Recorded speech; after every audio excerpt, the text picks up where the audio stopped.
In her past life, Wang Xiao Jun was talented and beautiful with outstanding work abilities. She was a woman envied by everyone, a true child of fortune. However, her fate was constantly sabotaged by a cunning man and woman who even stole her research results. Unable to endure this any longer, Xiao Jun decided to report them to her superiors and clear her name. But this action only brought about the vicious couple's revenge. They hired someone to silence her permanently. When Xiao Jun opened her eyes again, she found herself transmigrated into a sci-fi novel she had read, becoming the character Cinderella. Even worse, this situation was almost identical to her past life. According to the original story, Cinderella would be tormented her whole life and framed to death by her boyfriend and his lover. Reborn, Cinderella decided she wouldn't die for nothing again. She was determined to spend the rest of her life with a male supporting character. So, how will Cinderella's counterattack begin? Stay tuned to Lisa Comics. The story opens with Lin Ming angrily questioning what evidence she had that Lily stole her research. Lily affectionately stroked Lin Ming and then looked at Xiao Jun with a sneer. Exactly. Who can prove it? He added, enough. Don't forget, when you were desperate, it was the company that took you in. Hearing these words, Xiao Jun was furious. It turned out that Lily had been clinging to the boss from the beginning, which was why she was so fearless. Unable to bear it any longer, she immediately declared, fine, I quit, but don't think you'll get away with this. I'm going to report you. With that, Xiao Jun coldly turned and left, leaving Lin Ming and Lily in the room. Hearing her words, Lin Ming's face turned extremely ugly. If Wang Xiao Jun didn't know what was good for her, then she wouldn't be allowed to live. And so, a tragedy struck Xiao Jun when she was completely unprepared. She could only watch helplessly as a truck sped towards her. If only she had known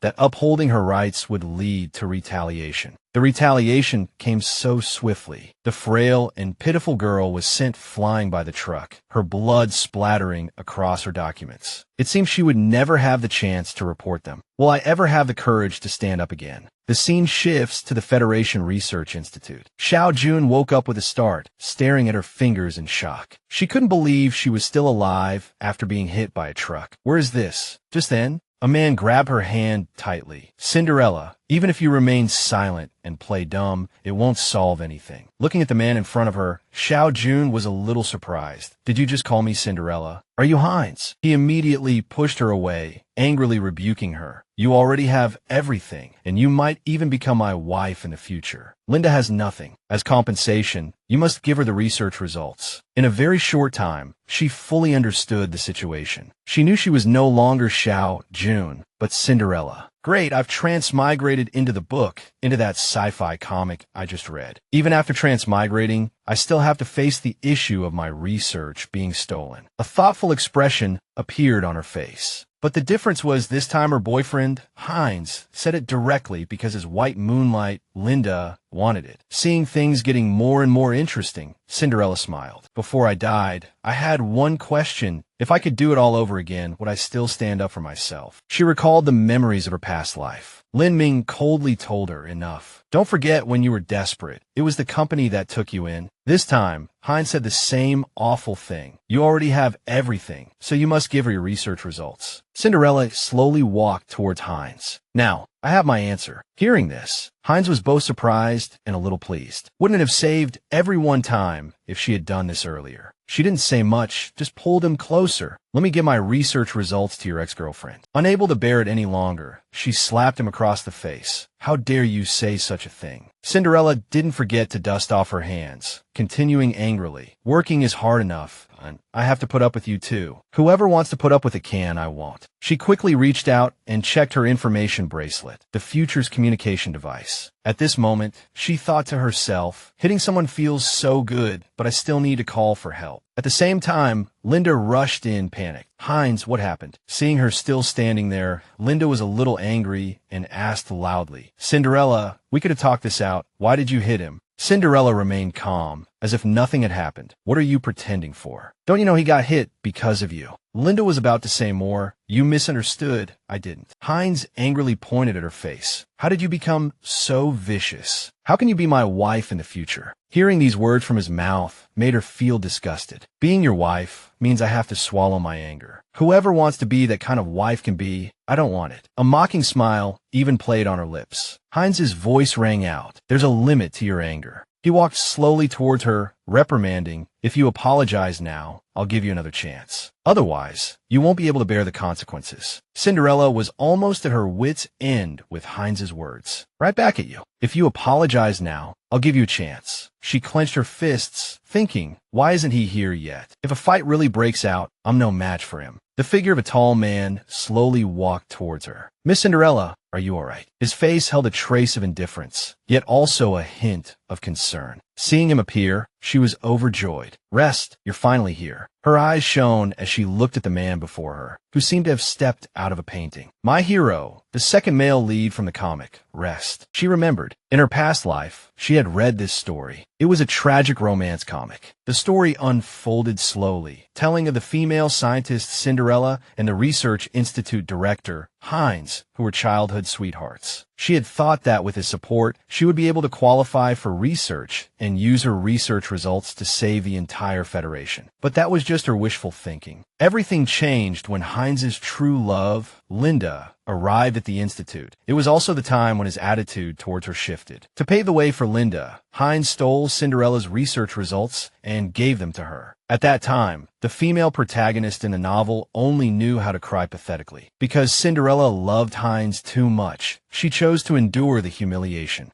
Therefore, she couldn't see the person who loved her and silently protected her, the second male lead, Rest. Her ending was a very sad story. Heinz continuously deceived her and used Cinderella, ultimately treating her and Rest as stepping stones to climb higher. His love story with his beloved was also portrayed as incredibly beautiful. In the end, Heinz became the new leader of the Federation and lived happily with Linda. But these two weren't so fortunate. After losing their value, Cinderella and Rest fell into Heinz's trap and died tragically in the depths of space. Then the story gradually changed. Such an ending for Cinderella, or rather, the current Wang Xiao Jun. The scene switched to the outside, where supercars and aircraft shuttled back and forth in the air. Cinderella, inside the room, immediately shouted, "No, I won't accept it." Rest lowered his head slightly. "Then, your will is my command." This small gesture completely captivated her. So handsome, so cool. Rest is incredibly cool. She also looked forward to her future life with relish. Why couldn't the original female lead see such a handsome second male lead? She shouldn't have stubbornly pursued the male protagonist. Remembering something, Rest turned and questioned Heinz. "Heinz, are you planning to lay your hands on researcher Cinderella right here in the Research Institute?" Hearing this, Heinz flew into a rage and loudly questioned, "This is our institute's business. What right do you have to speak, you exiled cripple?" Rest didn't back down, quickly approaching Heinz. He replied, "Simply by virtue of the fact that I am currently researcher Cinderella's chief bodyguard." Looking at his captivating back and listening to his deep voice, Cinderella was mesmerized. Who could bear to watch such a wonderful person die tragically? Especially someone I fell in love with at first sight. Without a second thought, Cinderella reached out and tightly grasped Rest's hand. Holding his hand tightly, she declared, "No, he's not an exiled fleet commander." With a firm expression, she affirmed, "He's a hero who contracted an illness while protecting the Federation's safety." Cinderella's words also touched Rest's heart. It was the first time he felt empathy from her. This illness can be cured. One day, I will return to that position. But Rest's mind was also clear when he heard these words. He softly reminded her, "Miss Cinderella, everyone knows that this kind of illness cannot be completely cured. You don't have to comfort me like this." Hearing this, Cinderella smiled in surprise. She continued to ask Rest, "Do you believe me?" Watching the two of them put on this act, Heinz clapped his hands in mock appreciation. "Wonderful. After my girlfriend slapped me, she's quite gentle with outsiders." Unable to stand his shameless words, she couldn't help but retort, "If you didn't speak, no one would think you were mute. Can't you see I'm busy?" Not wanting to waste any more time on this guy, Cinderella loudly ordered, "And from today onwards, you're no longer my boyfriend. Rest, throw this pig out." Her words also greatly embarrassed Heinz. "How dare you? Don't forget, I'm the chairman of the Federal Assembly." This also caused the people who were working on their research to stop and discuss in surprise. "What's going on? Mr. Heinz and Rest are at odds. How dare Rest do this?" Looking at the situation, Cinderella understood something. That's right. After all, he's the one Cinderella likes. Rest became very troubled at this moment, sneaking a glance at her. If this was just said in a moment of anger, it would be troublesome if she regretted it later. Seeing his hesitation, Cinderella said with displeasure, "You can tolerate him being so arrogant. What more do you have to explain? He's her boyfriend." Before Rest could finish speaking, Cinderella shook her head repeatedly in denial. Stop. Don't say such terrible things. I have nothing to do with him." Afraid he wouldn't believe her, she quickly gestured, "I know you might not believe me, but I'll prove it to you. I swear." Hearing this, Rest simply chuckled and gently stroked her head. "All right, I believe you. I was just worried that after I chase him out today, he would target you." For Cinderella, these warm words were enough. "I can't stand it. How can someone be so gentle and considerate?" While the two were still putting on their loving act, Hines angrily interjected, "Cinderella, you must hand over the research results, or I will revoke your experimental rights." Cinderella quickly hugged Rest. "See, this is the kind of petty person he is. How could I possibly like him?" At this moment, the Research Institute staff also rushed over, fuming. How dare Rest be disrespectful to Mr. Hines? Trash is trash after all, courting his own destruction. They continuously pointed at Rest and criticized him. Why would Cinderella side with someone like this? These words made Hines even more smug. "Rest, did you hear that? That's everyone's opinion. Why get back? I'll sign the order to eliminate you." Watching the scene unfold, Cinderella could only sigh wearily. Reading the manga and experiencing it firsthand are completely different. You have to see it with your own eyes to fully understand Rest's predicament. She also knew that many people had discriminated against and cursed Rest. A lone hero, always subjected to curses, attacks, and discrimination. Rest knew the female lead had a boyfriend, so he couldn't confess his feelings, which made her feel even more sorry for his fate. His predicament, however, created a greater distance between them. Thinking of this, Cinderella hesitated about her next move. Even so, he had never refused any of her difficult requests. The biggest reason for her hesitation was her fear of not being able to finish, because she sympathized with him too much. She sadly wiped away her tears. "I finally understand. A perfect supporting character like Rest is far more pitiful than I realized." She quickly placed her hand on Rest's shoulder to get his attention. While he was still confused about the situation, Cinderella gave him an encouraging smile. "Rest, even if everyone despises you, I'm still here. I'll always be on your side." After saying that, she stepped forward and accused the crowd. "Do you know why we can safely conduct experiments here?" She immediately rushed to the front of the crowd and rebuked them. "It's thanks to countless heroes like Rest who bravely fight on the front lines. To win in this life, I must reclaim what belongs to Rest. Isn't he not on the front lines now? Because he was infected with a strange disease and left with after effects, forcing him to retire. But he still went forward without hesitation." The more she spoke, the more she felt sorry for Rest's fate. "Is this how you treat a hero? It's truly disheartening." These simple words embarrassed everyone, even leaving Hines speechless. This deeply moved Rest, who stood beside her. Seeing that the crowd remained silent, Cinderella shouted, "Apologize to Rest." Now, left with no choice, the 8 people from the Research Institute quickly walked up to him. "We're very sorry. We were wrong. We shouldn't have forgotten that battle. We're sorry. We didn't think carefully before speaking." But Hines wasn't so willing to give up. He continued to taunt, "Are you done yet? Even so, Rest was disrespectful to me. You have the authority to deal with him." Cinderella had someone bring over a report. "Don't be so hasty. Look at this." Looking at the document in his hand, a trace of fear appeared on Hines's face. "This is a special order signed by the Federation leader." Seeing his expression, Cinderella became even more smug. "To protect the safety of researchers who have made outstanding contributions, the Guard have the right to handle emergencies and report afterwards." She smiled gently and turned to Rest.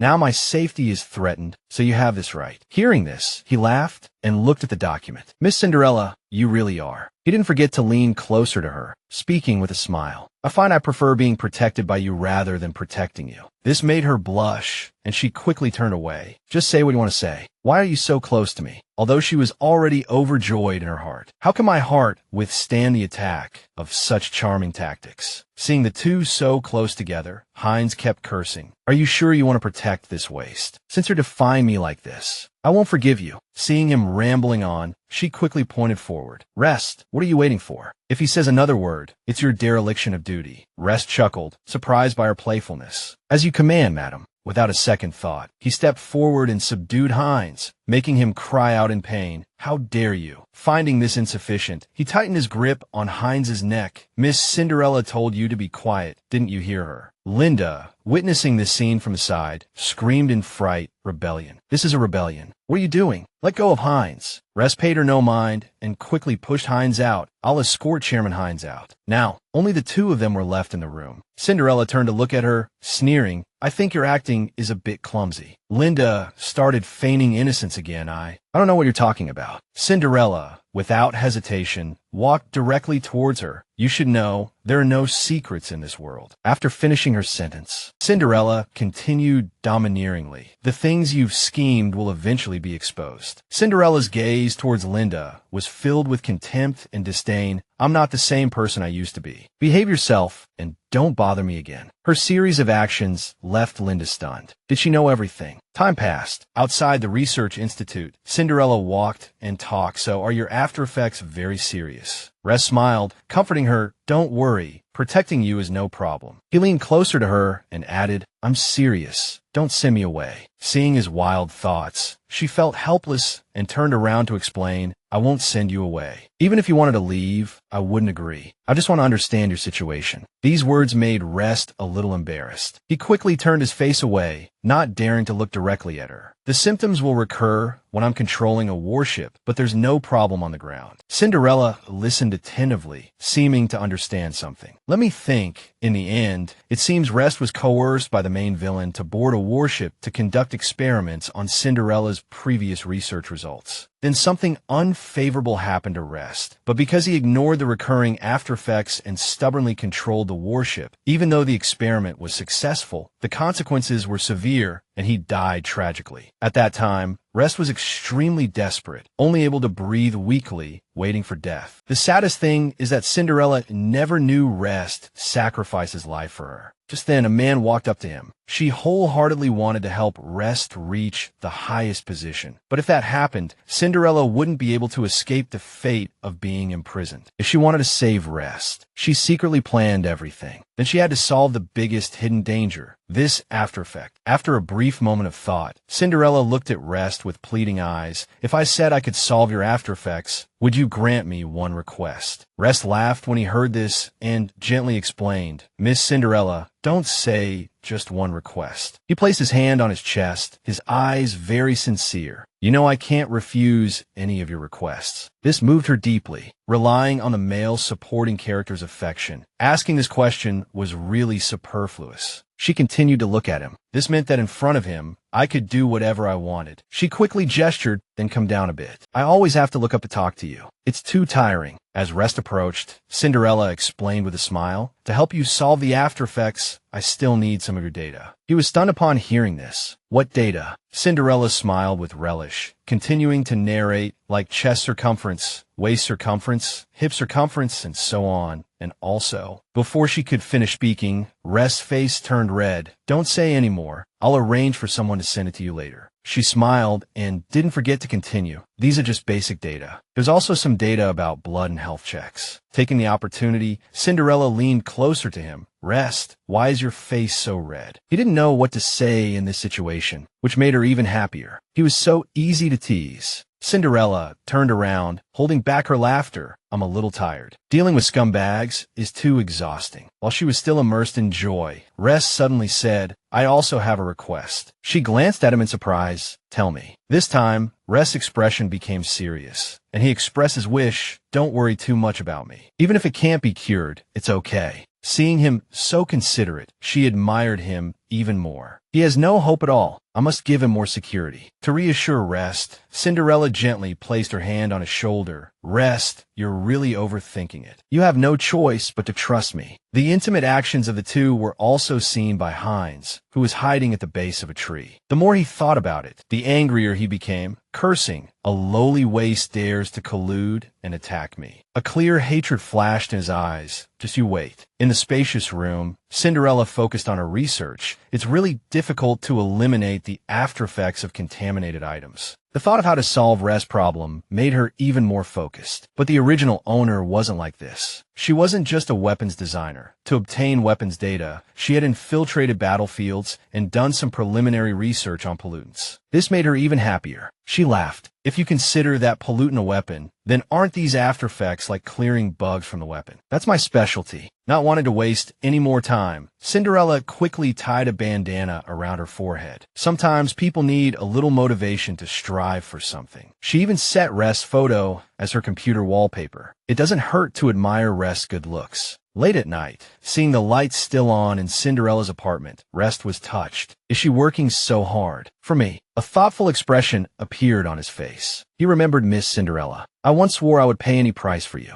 Thinking about what she was doing, he felt even more helpless. I don't want my existence to bring you any danger or trouble. Time passed, and Cinderella kept moving her body. Finally, she found a clue. During that time, she noticed Rest's supercar was still parked there. Seeing his sincerity, Cinderella was a little surprised. He waited all night. I've never seen such a stubborn fool. Time quickly arrived the next morning. The sun was high in the sky. Seeing Cinderella appear, Rest smiled and greeted her. Good morning, Miss Cinderella. She kept observing his current complexion. He came so early. He smiled and explained, yes, I slept early last night, so I came a little early today. She didn't forget to approach him and tease, Rest, you touched the garbage. Shouldn't you change your clothes? Her words stunned him. Rest touched his clothes with his hand. His cute appearance made Cinderella laugh and tease. My naive Rest, you can't even lie. She quickly got into the car and didn't forget to urge, let's go. I'm afraid today won't be peaceful. At this time, Rest slowly touched his already flushed face. Was I just teased by Miss Cinderella? The scene switched to a huge, empty research institute. The scientists were a little surprised by the scene in front of them. No way. Does this mean we can't touch it? Cinderella also curiously walked forward. What are you all looking at? With curiosity, she slowly walked forward, wanting to see what happened. Looking at the notice in front of her, she was a little surprised. Investigation notice. Suspend research on the X-39 project until the investigation is complete. This also surprised Xiaofu. She approached and asked, is this aimed at the project you're currently researching? Is it because of the person you bumped into yesterday? Cinderella was slightly angered by this move. Heinz wants to retaliate against me. Let him try. In the distance, Heinz had already observed everything. Want to fight me? Thinking of his plan, his face became extremely Jung-ing. Don't you know that power is the strongest weapon? Xiaofu was a little worried. Cinderella, are you really not anxious? She smiled gently and explained to her, I'm anxious, but I think someone will be more anxious than me. At this time, Heinz also slowly walked over and said, Cinderella, if you apologize to me now and hand over the research results, I can still. Before he finished speaking, Cinderella turned around triumphantly and walked away. Where did this fly come from buzzing around so early in the morning? Xiaofu also bowed her head to Heinz. Chairman Heinz, I'll go to work first. She hurried to the front and kept reminding Cinderella, Cinderella, why don't you just endure it? Otherwise, this made her slightly startled. She turned her head and teased, Xiaofu, you care about me so much. She hurriedly reminded her angrily, don't joke around. This is no joking matter. At this time, Charlie walked forward and turned to look at Cinderella. If you're free, why don't you come and help me check the data? Seeing him appear, she was a little surprised. Charlie, aren't you afraid of being implicated by my affairs? He calmly explained, I urgently need the data. As for other things, he wouldn't dare to do anything to me. Cinderella agreed without much thought. Okay, but let me say this first. Consider this a favor you owe me. You have to help me with my experiments in the future. Charlie readily agreed. Okay, Xiaofu, seeing the two of them close, was quite surprised. This is really good. With Charlie's status, it's hard for Heinz to touch him. Heinz became extremely angry and cursed. Cinderella, you're really something. He looked uncomfortably at Charlie's back, who was still enthusiastically discussing. With Cinderella, the more he thought about it, the more unwilling he became. It's really hard on her, having to act to this extent. I don't believe the project can't succeed without her. Just then, Linda rushed over. Heinz, did you stop the X-39 project? He angrily declared to Linda, I did it. Disobedient pets need to be taught a lesson. But these words made Linda uncomfortable. She kept accusing him. Don't you know we're waiting for the X-39 experiment data? You've been neglecting your research for too long, and you're actually using your own project to teach her a lesson. She continued to chatter. You have to find a way to get Cinderella back on the project as soon as possible. Heinz clearly didn't want to do this. Having him beg her was simply a pipe dream. Seeing no other way, Linda put her hand on her chest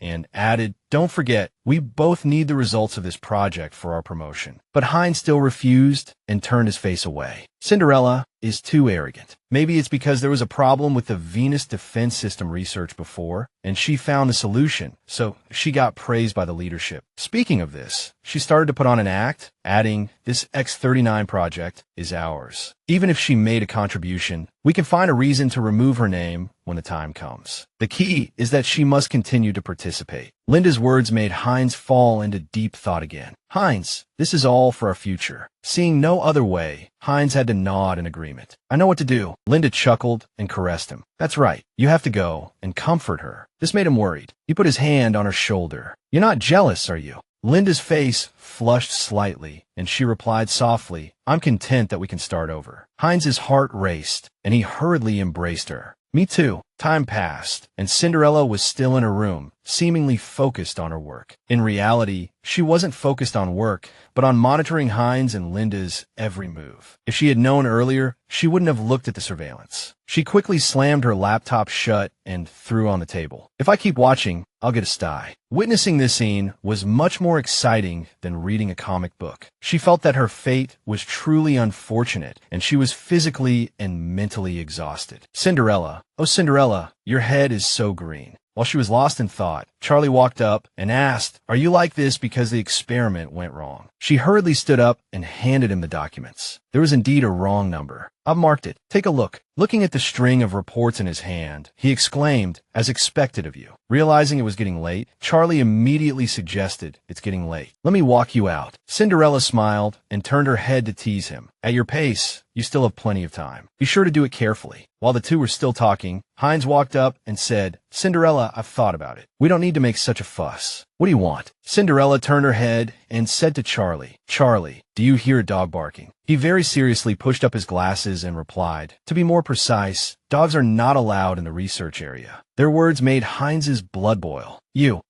Before Charlie left, he thoughtfully reminded Cinderella, By the way, are you free? Let's discuss the Venus defense system. Hearing this, she glanced at her office. Thank you for your kindness, but I still have ledgers to look at. Hearing this, he nodded in agreement. Call me if you need anything. Heinz followed Cinderella outside and kept questioning her. Since when did you get so close to the chairman's son? She calmly replied, The chairman's son. Doesn't he have a name? As expected, you only care about status. Cinderella didn't forget to glare at him. And don't pry into my private life. Remembering his original purpose, he sighed and hurriedly tried to make peace. I was too impulsive this morning. I've restored your research access. To show his sincerity, Heinz placed his hand on his chest. I admit, I was momentarily soft-hearted and wanted to help Linda gain a foothold sooner, but that's also because I value loyalty in relationships. She looked at him coldly. So, Heinz was about to raise his hand to say something more, so you should be grateful. You were the first person I thought of. Otherwise, why wouldn't I ask someone else for help but you? Cinderella laughed with a hint of disdain. Why? Isn't it because the original owner loved you so deeply and was hopelessly foolish? Cinderella immediately turned in the other direction and retorted coldly. So, I should thank you for thinking highly of me. Seeing her leave, Heinz followed her like a tail. Stop messing around, Cinderella. It's been 2 days. If you keep being so unreasonable, how can we continue? She was uncomfortable with this action and immediately pushed his hand away. Don't touch me. Thinking about what he had done, she felt disgusted. See clearly, now you need me. Is this your attitude when asking for a favor? These words made Heinz lose his patience. My patience is limited. Cinderella became even more smug and took a step closer to him, dropping the act so soon. At this moment, he wanted nothing more than to give her a good beating. Come to my office. Let's close the door and have a good talk. Hearing these unreasonable words, Cinderella laughed. All right, you're the one who said close the door. She also thought to herself, there are no cameras in his office. It's not certain who'll be doing the beating. As Cinderella was walking, a familiar voice called out, Miss Cinderella, these precious hands of yours are meant for experiments. Seeing Rest appear made her quite excited. Rest, are you finished with the checkup? She kept searching his body. Where's the needle mark? Did it hurt when they drew blood? Quick, let me see. Thinking about Rest's physique made Cinderella very happy. Those muscles that feel. Embarrassed, he kept clearing his throat. He said to her seriously, Who looked for the needle mark after getting their blood drawn? These few short words were enough to make Cinderella laugh. Oh really? Is it because I care about you so much? This caused the onlookers to exclaim and gossip. Rest is really close to Cinderella now. If someone protected me like that in public, I'd fall in love with them too. Hines, standing to the side, couldn't stand it any longer. Just now you were mocking me, and now you're turning around and acting coy with another man. Cinderella, have you forgotten your place? Seeing his unusual behavior made her laugh. Are you angry? Hines walked towards her uncomfortably. Don't you know what you've done? Realizing her opportunity, Cinderella suddenly rushed into Rest's arms and hugged him. He's so scary. He'll hit me if he's angry. This scene left Hines momentarily stunned. Wait, are the person from just now and the person now the same person? Rest looked at her tenderly and reassured her, don't be afraid. I'll protect you. With me here, no one can hurt you. He also reminded Hines very sternly, please stay away from Miss Cinderella. The thought of Hines lingering nearby made him very uncomfortable. Otherwise, I won't hold back next time. He stuck out his tongue playfully. Am I part of your guys' play? Unable to swallow his anger, Hines quickly wiped the sweat from his face. Fine, very well. At the same time, Cinderella pulled Rest away. Let's go eat. It's just in time to wait for your test results. The scene quickly shifted to the office. Rest, sitting opposite Cinderella, explained with some concern, your colleagues just passed by.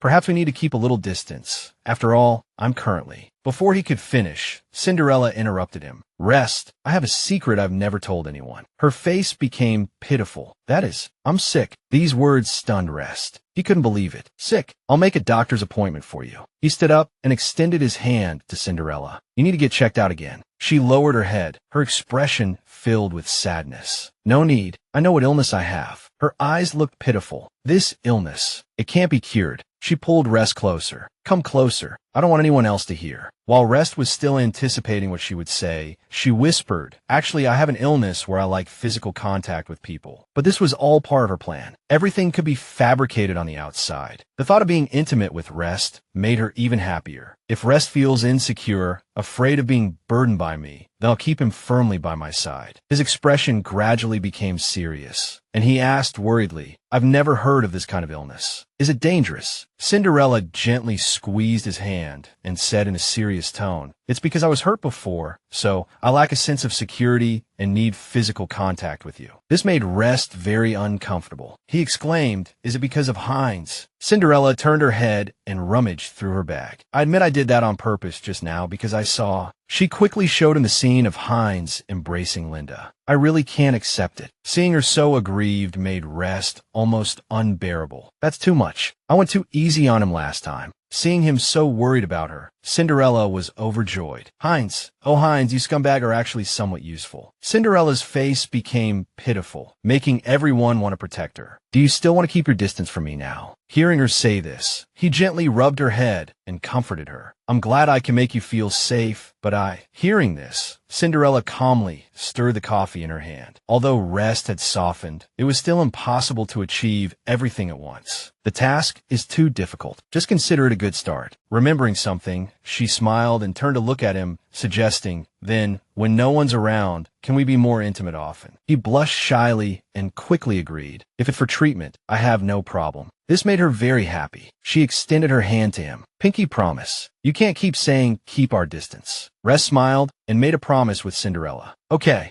The scene quickly shifts to the hospital. The doctor holds the results and says, Rest, the test results are out. In your body. He looks at Cinderella with some concern. We have an obligation to maintain confidentiality. What is your relationship with this young lady? Cinderella smiles and extends her hand, explaining, I'm his family. Rest blushes and nods, confirming she can listen. Hearing this, the doctor sighs in relief. Family is good. Family is good. You always come for these checkups alone, and I was worried no one was taking care of you. Cinderella enthusiastically places her hand on her chest, declaring, don't worry, I'll take good care of Rest. The doctor continues holding the report, reading out the results. Your contamination index is strange. Logically, with this value, you should be in a coma. He continues, pointing at the information on the report. But you're unusually alert. I suspect that when you were contaminated, you also absorbed some antibodies. This makes the doctor's expression turn serious. I don't know what those antibodies are, but we can't filter them out of Rest's body. We can't disrupt this balance. Simply put, we lack research material. Cinderella listens, thinks for a moment, and then nods. I understand. We need to find a way to get similar research material. Seeing her deep in thought, the doctor is a little surprised. The Weapons Research Institute has analyzed everything related to the battlefield in recent years. Are you sure you want to research that contaminant? He glances worriedly at Rest. This child, Rest, has suffered enough. He finally achieved his dream, only to be afflicted by this. It's truly. A confident smile blooms on Cinderella's face. She quickly replies to the doctor, I have some clues. Don't worry, I'll do my best. Time quickly shifts to the next morning. A supercar speeds down a long highway. Cinderella chats excitedly. Rest, you're right. Driving around feels so much better. She thinks to herself, this is a good opportunity to familiarize myself with a new place. Rest smiles at her and suggests, I have another new trick. Hold on tight. He suddenly accelerates, startling Cinderella, who cries out, you didn't even warn me before accelerating. At this moment, Rest notices a white sedan following them in the rearview mirror. His expression is uneasy, as if he's guessed something. Seeing his tension, Cinderella asks worriedly, what's wrong? At the same time, she suddenly notices different vehicles rushing towards them. Their car is surrounded by 3 white sedans. Rest maintains a calm demeanor. They're after us. His expression gradually becomes serious, fearing for Cinderella's safety. Cinderella, close your eyes if you're scared. Realizing the opportunity has arrived, he slams on the brakes. As he expected,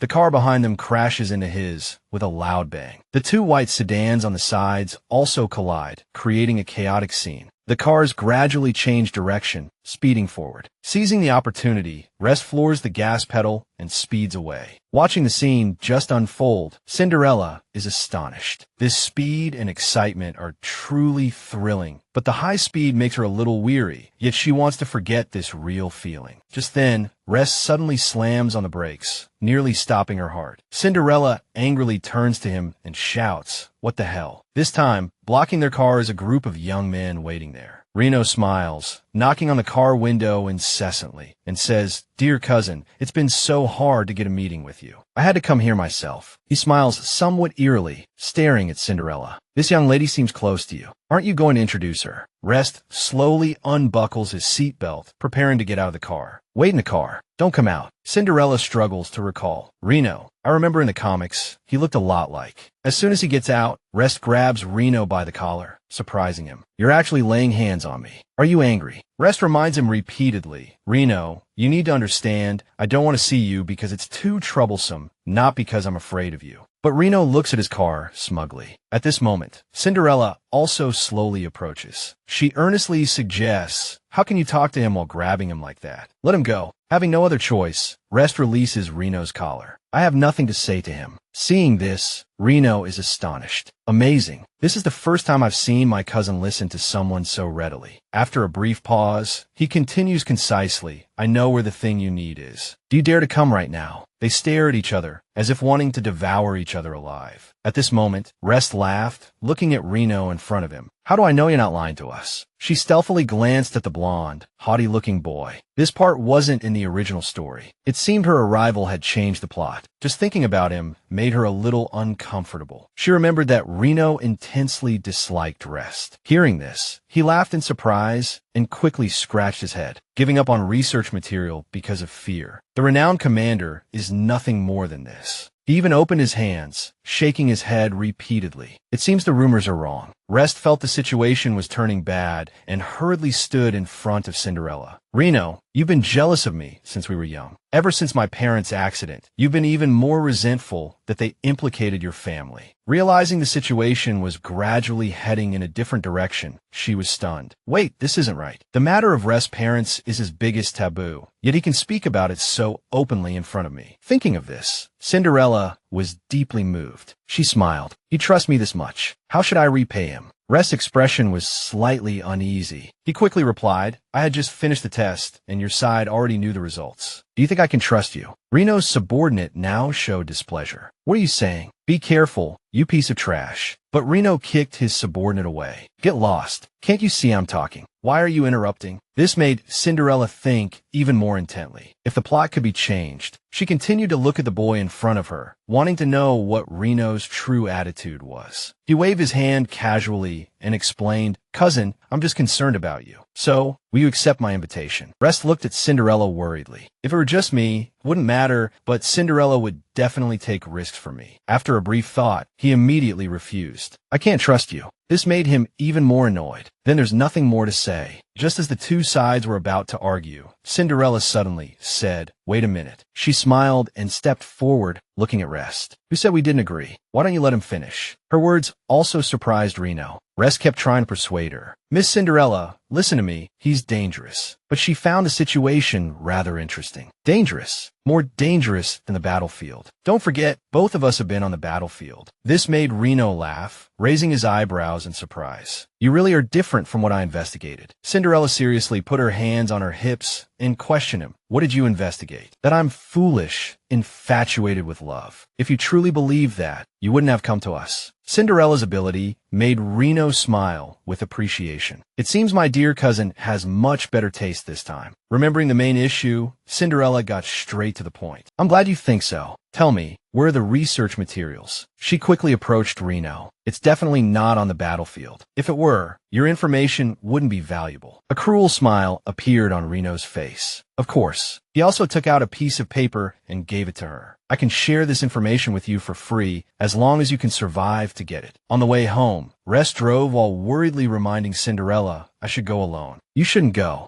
But she stubbornly held the paper in her hand. "No, I haven't been to an auction house before. I want to go." In her hand was an invitation to the Halborno's auction house. The date was a week later, with the note, "Each invitee may bring one guest." The thought of Cinderella being in danger made Rest even more worried. "If you want to go, I can accompany you to other auction houses, but the Halborno's auction house is different." His words made her even more curious. "What's different about it?" Rest continued to explain as he drove, "Because the Halborno's auction house is an underground auction house. They even auction people. It's extremely dangerous." This made her look at the invitation with deeper thought. He gently reached out to her and suggested, "So, give me the invitation. I'll go alone." Upon hearing this, Cinderella immediately replied, "So Reno might not be lying to us. I still want to go." Suddenly, the car braked abruptly in a strange way. Seeing Cinderella like this, Rest was very angry. "Cinderella." These words also surprised her, making her freeze. "You're not calling me Miss Cinderella anymore." He slowly softened his tone. "This is not the time for jokes." Cinderella looked at him with an unusually serious expression. "Do you think I'm joking?" She slowly extended her hand towards him. "I've always been worried about you.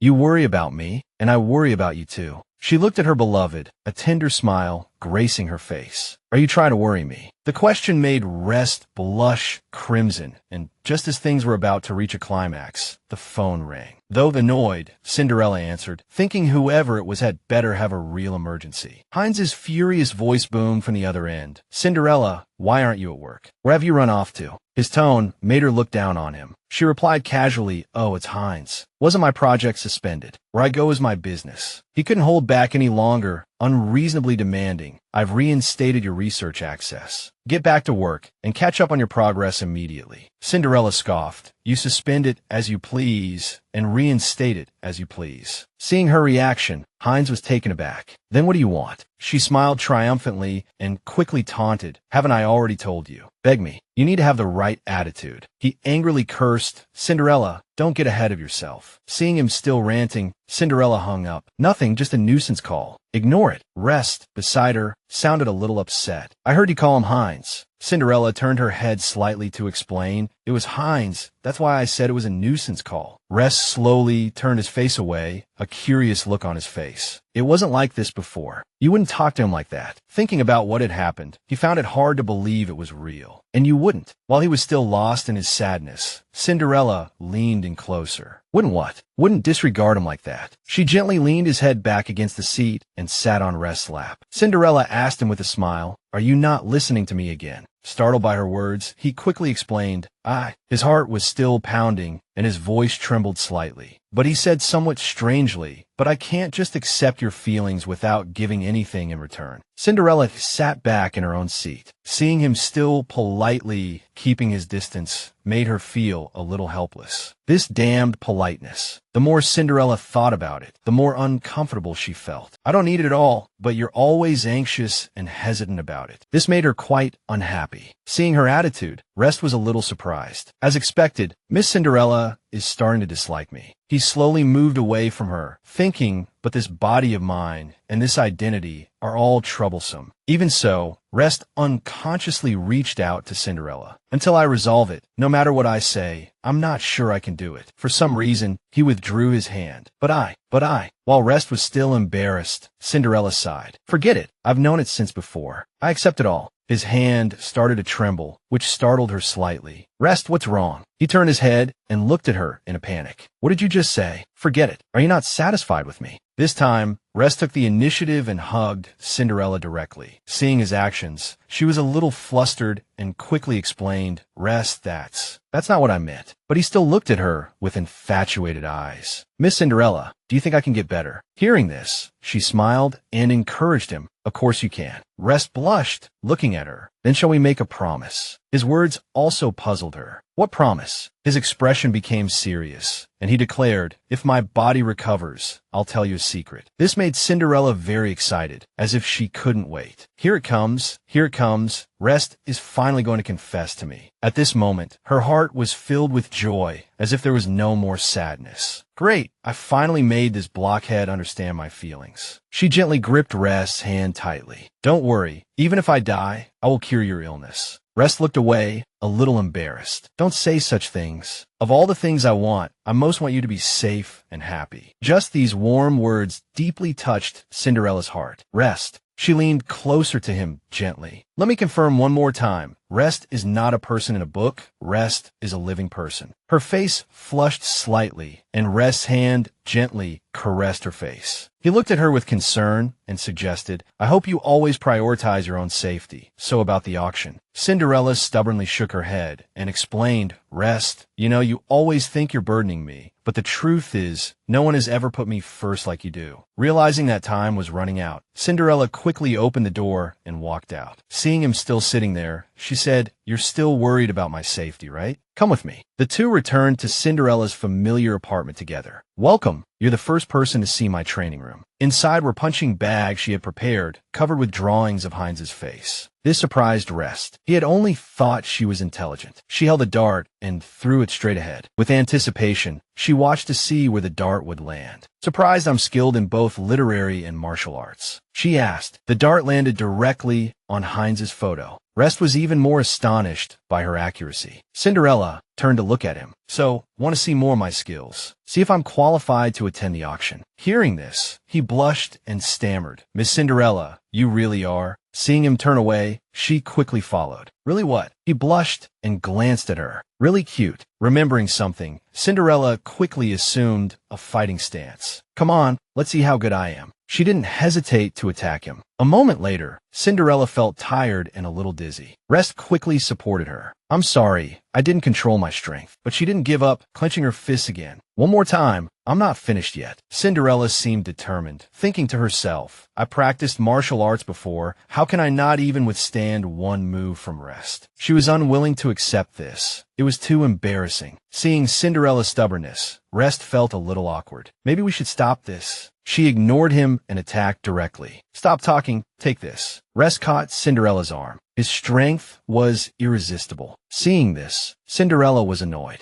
Rest quickly followed to explain, "I'm sorry, it's a reflex." She nodded in response. "I understand." Although her head was already quite uncomfortable, she thought to herself, "This is a future comic book world, very different from my own, and the standards of strength are different too." Rest kept following her. "Did I hurt you? It's my fault." Cinderella sighed and turned around, looking dejected. "I wanted to show you my skills, and now—" He blushed and approached her. "I've been practicing martial arts since I was born and later joined the fleet. Fighting is second nature to me." He teased her, cupping her face in his hands. "You picked the wrong opponent. My combat abilities are among the best in the Federation." Hearing this, Cinderella slowly turned her face away. "Right, I forgot about that." Realizing something, Rest looked around the room. He approached Cinderella and voiced his thoughts. But you did remind me, you need to be able to protect yourself at the auction. It turned out he had noticed Heinz's photo earlier. You can use weapons to arm yourself. This made Cinderella understand immediately. You mean these darts? She quickly picked up a dart and examined it with a puzzled look. Besides poking holes in that jerk's face, what else are these good for? Rest gently took the dart from her hand. Careful, don't hurt yourself. Hearing this, she became embarrassed. He continued, pointing to the clock. My subordinate will bring the materials over soon. Cinderella was curious. Bring what? He rolled up his sleeves and stepped forward to explain. You'll find out soon. Seeing Cinderella still standing there, he asked with a smile, by the way, are you hungry? I can make you something to eat. Time passed, and Rest displayed his culinary skills, meticulously preparing one delicious dish after another. Rest was indeed a handsome man who could cook, which made Cinderella watch him intently. A man who can cook is really charming. Hearing this, he paused, slightly stunned. What did you just say? Cinderella continued to praise him happily. I said you look charming cooking for me. These words made Rest blush as he nervously fried the eggs. Just then, the doorbell rang, catching his attention. Out of habit, he quickly walked towards the door. I'll get it. Realizing something was amiss, Cinderella hurriedly stood up and reminded him, you haven't taken off your apron yet. Ignoring her words, Rest quickly opened the door. Seeing Rest in an apron, his subordinate was stunned. The more he thought about it, the more unbelievable it seemed. He couldn't believe his eyes. Boss, why are you slaving away in the kitchen? Didn't you say a man's hands are for protecting his home and country? These words left Rest speechless. His subordinate leaned in and teased him in a low voice. Don't tell me you have a new job being kept by someone. Seeing him still talking nonsense, Rest was speechless. Cut the crap. Where's the information? Did you bring it? His subordinate was cautious, hurriedly taking out a box and muttering, it's all here. Nothing's missing. Hesitant, he slowly reached for the box. Did it go smoothly? Nobody gave you any trouble. He thought for a moment, then angrily scolded,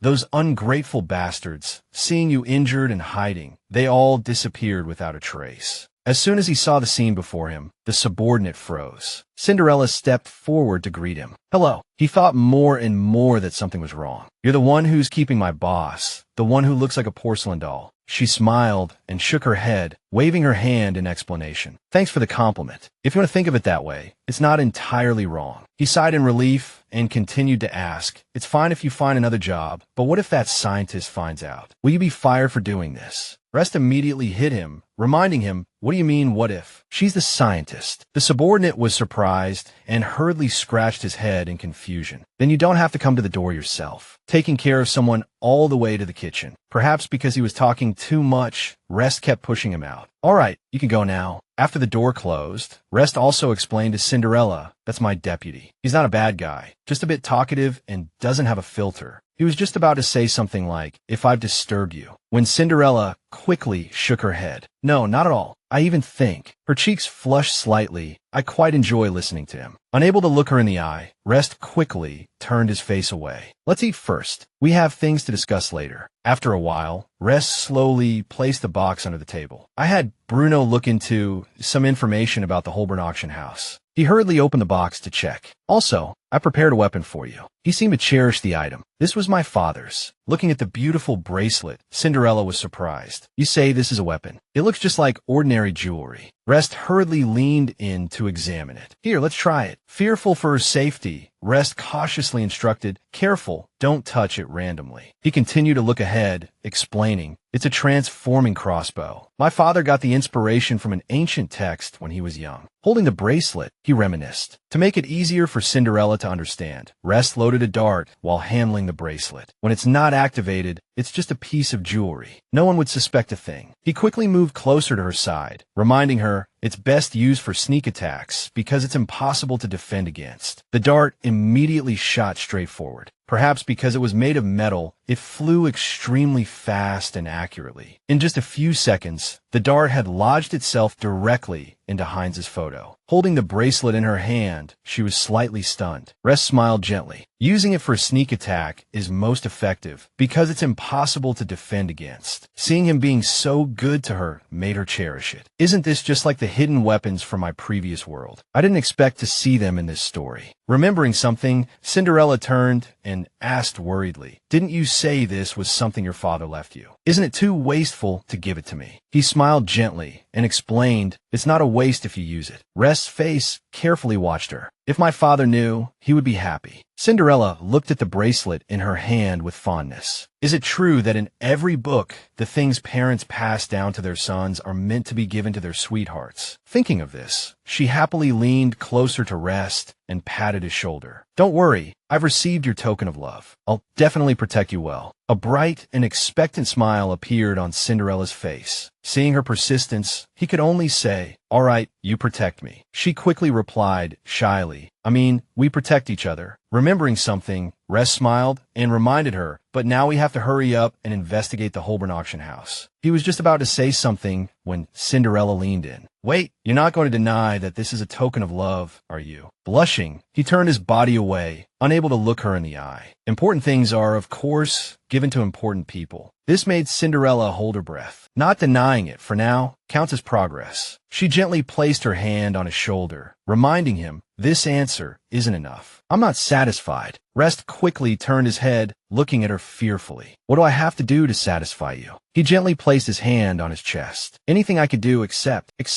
Cinderella smiled and quickly brushed his cheek like this. It felt so good. Her action made him blush, and he didn't know what to say. Cinderella enthusiastically raised her hand and said loudly, "All right, let's move on to the next activity." Rest carefully and slowly unfolded the map. This is a partial map of the inside of the auction house. The exits include these locations. He carefully observed the map in his hand. In addition, all participants of the Horbono's auction house will be slightly disguised. Cinderella understood the reason this time. It was to avoid being recognized. Rest nodded seriously and explained the reason behind it. This was for the head of the auction, a mysterious and important figure. He mentioned every time he appears, he's in a different form, age unknown, gender unknown. The boss is called Hidikis. His voice echoed in the room, but he controls many trading markets in the underworld, and everyone wants to get close to him. Cinderella seemed to understand more. Because he likes to be disguised, the guests have to be disguised too. Rest nodded in confirmation, adding, "Everyone thinks so, so disguise has become a basic rule by default." She turned her head curiously and looked at him. "It sounds like you have a different opinion." He was a little embarrassed and didn't dare to look her in the eye. "Maybe I just like to play pranks and watch people's awkward expressions." At that time, Cinderella was calculating everything in her mind. The novel never mentioned Hidikis. Maybe this was a hidden plot. She glanced at Rest beside her and thought, looking at Rest like that, he must know this person, so why didn't he want to say more? The thought of Rest hiding so much from her made her feel extremely tired. "Rest, you really have a lot of secrets." Seeing her suddenly lie down, Rest was stunned. "Cinderella, are you all right?" She nodded in confirmation and slowly reached out her hand. "I'm fine. Help me up." Hearing this, Rest immediately exerted force, causing Cinderella to be pulled up quickly. Unfortunately, she crashed straight into his arms. In the afternoon, Cinderella hurriedly turned around, covering her nose. "It's all your fault. Using so much force, your chest muscles are too hard." He blushed awkwardly and explained, "I'm sorry. In order to maintain my strength, I have to train regularly." This opportunity allowed them to understand each other better. "I'm not blaming you, but Rest," Cinderella asked, looking directly into his eyes. "You only apologize by standing there. Do you really not understand romance at all?" Hearing this, Rest blushed and looked in another direction. "It's getting late. I should go back." Seeing him walk away so awkwardly, Cinderella couldn't bear it. "You still have to pick me up tomorrow. Just stay here tonight. The guest room is on the right." Hearing this, he was slightly startled. "Okay, Miss Cinderella." As soon as he went out the door, he accidentally bumped his head on the door, which made him even more embarrassed in front of her. "Good night. See you tomorrow." The thought of being able to live under the same roof as her male god made Cinderella very excited. Such a handsome and innocent man was actually missed. This female protagonist is really not ordinary blind. Time quickly turned to the next morning. The sound outside made Cinderella slowly walk out. "Who is it?" Out of habit, she opened the door to see who was disturbing her. Heinz was standing there with a bag of food. "Besides me, who else will bring you breakfast so early in the morning?" Cinderella was speechless. "Are you out of your mind?" Seeing his actions, her face turned ugly. "I don't believe you would suddenly be so kind." He explained seriously, "I bought all the things you like." This made Cinderella a little disdainful. "You say these are all things I like." Heinz put his hands in his pockets. trying to act cool. What's wrong? Aren't you touched? As long as you come back, I can. Before he finished speaking, Cinderella took the bag of food and handed it back to him. Heinz, don't do anything unnecessary. These are all things Linda likes to eat. You've bought them for her before. Seeing his dazed face, she found it even more amusing. What's wrong? You bought breakfast for 2 people, but delivered it to the wrong person. Just then, Rest also came out. Cinderella, what's wrong? Seeing his familiar face, Heinz was stunned on the spot. Rest, why are you here? The more he thought about it, the more uncomfortable he felt. You two were together last night. Cinderella sighed, realizing she had gone a little too far. I'm screwed, I forgot about this. Her face gradually became thoughtful. She asked Heinz, if I said we were together last night for work, would you believe me? Displeasure was clearly written on Heinz's face. Cinderella, don't forget we haven't broken up yet. Hearing this, she laughed in surprise. If you hadn't mentioned it, I would have forgotten. The thought of the trouble she was involved in gave her a headache. In the story, the female protagonist and Heinz broke up once, but because the experimental results went wrong, Heinz coaxed the female protagonist back. This time, she stealthily glanced at Rest beside her. Recalling how she hadn't fallen for his sweet words but had her feelings stolen, then ignored and used, reduced to a stepping stone, Cinderella found him incredibly annoying and quickly shut the door. We really are broken up. You have your white moonlight. Don't bother me anymore. This stunned Heinz. What are you saying? You're breaking up with me now, in front of this sissy. She turned around, displeased. He's not a sissy. He's the Federation's strongest fleet commander. Despite her words, disdain was evident on Heinz's face. A disabled fleet commander forced into retirement, now reduced to being a bodyguard. A smug look spread across his face. You're breaking up with me for this loser. Cinderella retorted fearlessly. Haven't you always hated me? Now I'm letting you be with Linda. What are you still angry about? This stopped him short. Yes, what am I angry about? Heinz glared at Cinderella again, displeased. It must be because she dared to break up with me. While he was still fuming, Rest stepped forward. Please maintain a safe distance from scientist Cinderella. This action irritated him further. This rude fellow. He reached out and pulled Cinderella back.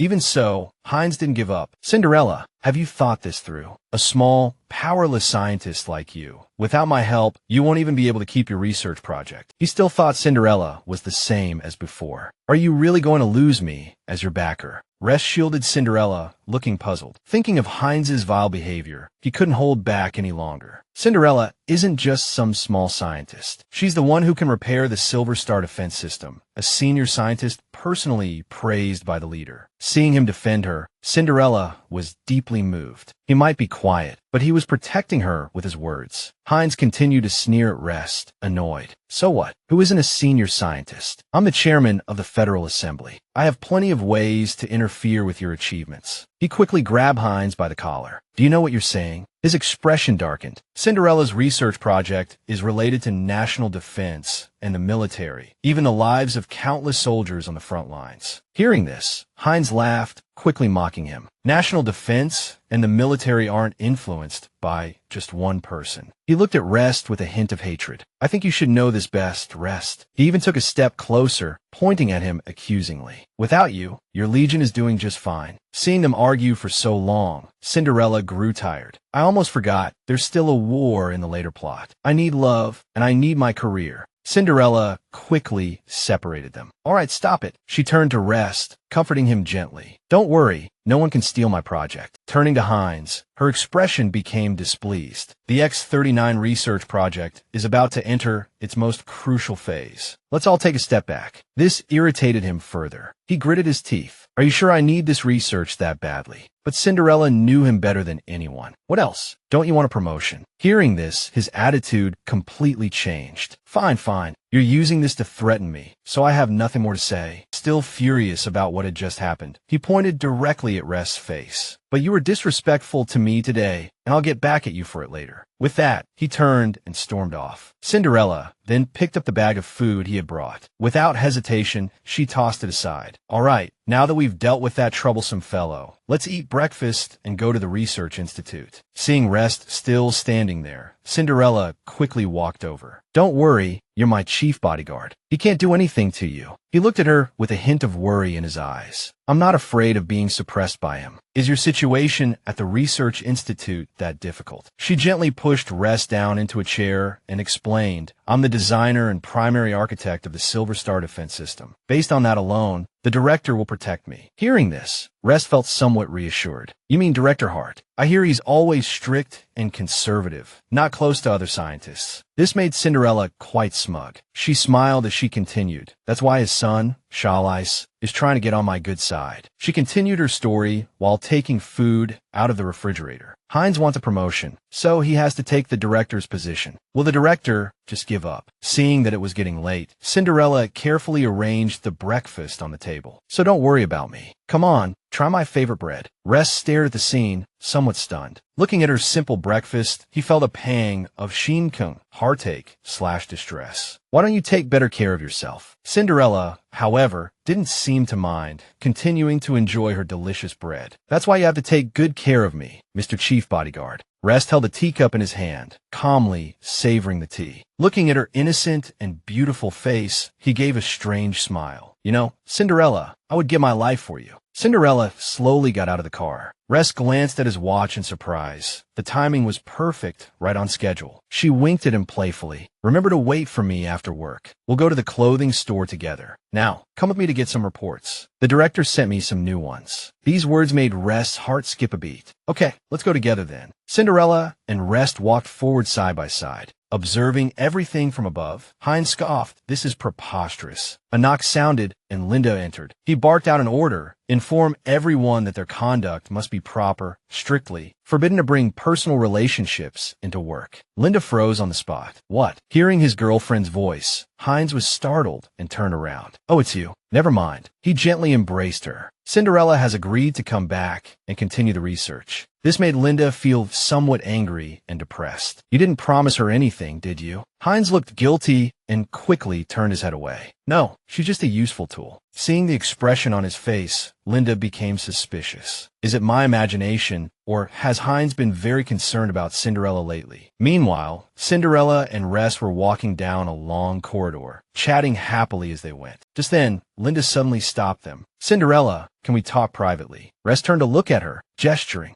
I'll go ahead then. Just as he was about to leave, Cinderella suddenly grabbed his hand. You don't have to leave. She continued to look at Linda's scheming face. Just say what you want to say. Linda quickly probed, what is your relationship now? Contrary to Linda's attitude, Cinderella sternly reminded her, if you want to ask that, go back and ask Hines. Linda put on a pitiful expression, placing her hand on her chest, and explained sadly, no, why are you so quick to anger? I just came to apologize to you. Hearing this, Cinderella frowned, her expression displeased. Apologize for what? Linda kept her hand on her chest, taking all the blame upon herself. We had a misunderstanding before. It was all my fault. Please don't let it affect the research progress. Seeing Linda's performance, Cinderella was a little surprised. This fake sweetness is too much. If playing hardball doesn't work, she tries the soft approach. Seeing Cinderella approach, Linda backed away in fear. Why you? What do you want to do? Cinderella looked at her coldly and declared, I will continue the research as normal. As for your apology, Cinderella pushed Linda aside. I don't accept it. This stunned Linda. Before she could react, Cinderella coldly threatened, if you have any sense, don't bother me again. Just then, Hines walked over. He said angrily, Cinderella, what are you doing? But fortunately, Rest stepped forward forcefully to stop him. Watch your attitude. Linda continued her act, saying pitifully, Hines, you misunderstood. I was just apologizing to Cinderella. Watching the two of them putting on a show like leeches, Cinderella felt disgusted and waved her hand again. Are you two done with this drama? Realizing that time was running out, Cinderella issued another warning. Listen carefully, don't bother me again, and I won't bother you either. Her voice echoed in the empty corridor. Otherwise, I'll broadcast your little performance on the community channel. Time ticked by, Hines and Linda staring at their watches. Seeing him embrace her, Hines was stunned. Cinderella, before he could finish, she turned and left coldly. I hope this will keep you away from me. Okay. He was unwilling, calling out repeatedly, is this why you're... Cinderella ignored him and walked straight towards Rest. Of course, it's not just this. You can think whatever you want. Cinderella's actions this time made Linda extremely resentful. While she was still fuming, Heinz came forward and warned, "Behave yourself from now on. Don't provoke her." Hearing this, she immediately put on a wronged expression. "Heinz, don't you think Cinderella has changed a lot recently?" These words also stunned him. "She is a bit out of control. This can't go on." Time passed, and Cinderella had already brought Rest to a large shopping mall. "Here we are. This is the place." Rest glanced at the daring clothes and was slightly taken aback. The hooded masks, in particular, made him question his sanity. Even the vampire costumes startled Rest, causing him to stammer. He pointed at the clothing store hesitantly. Are we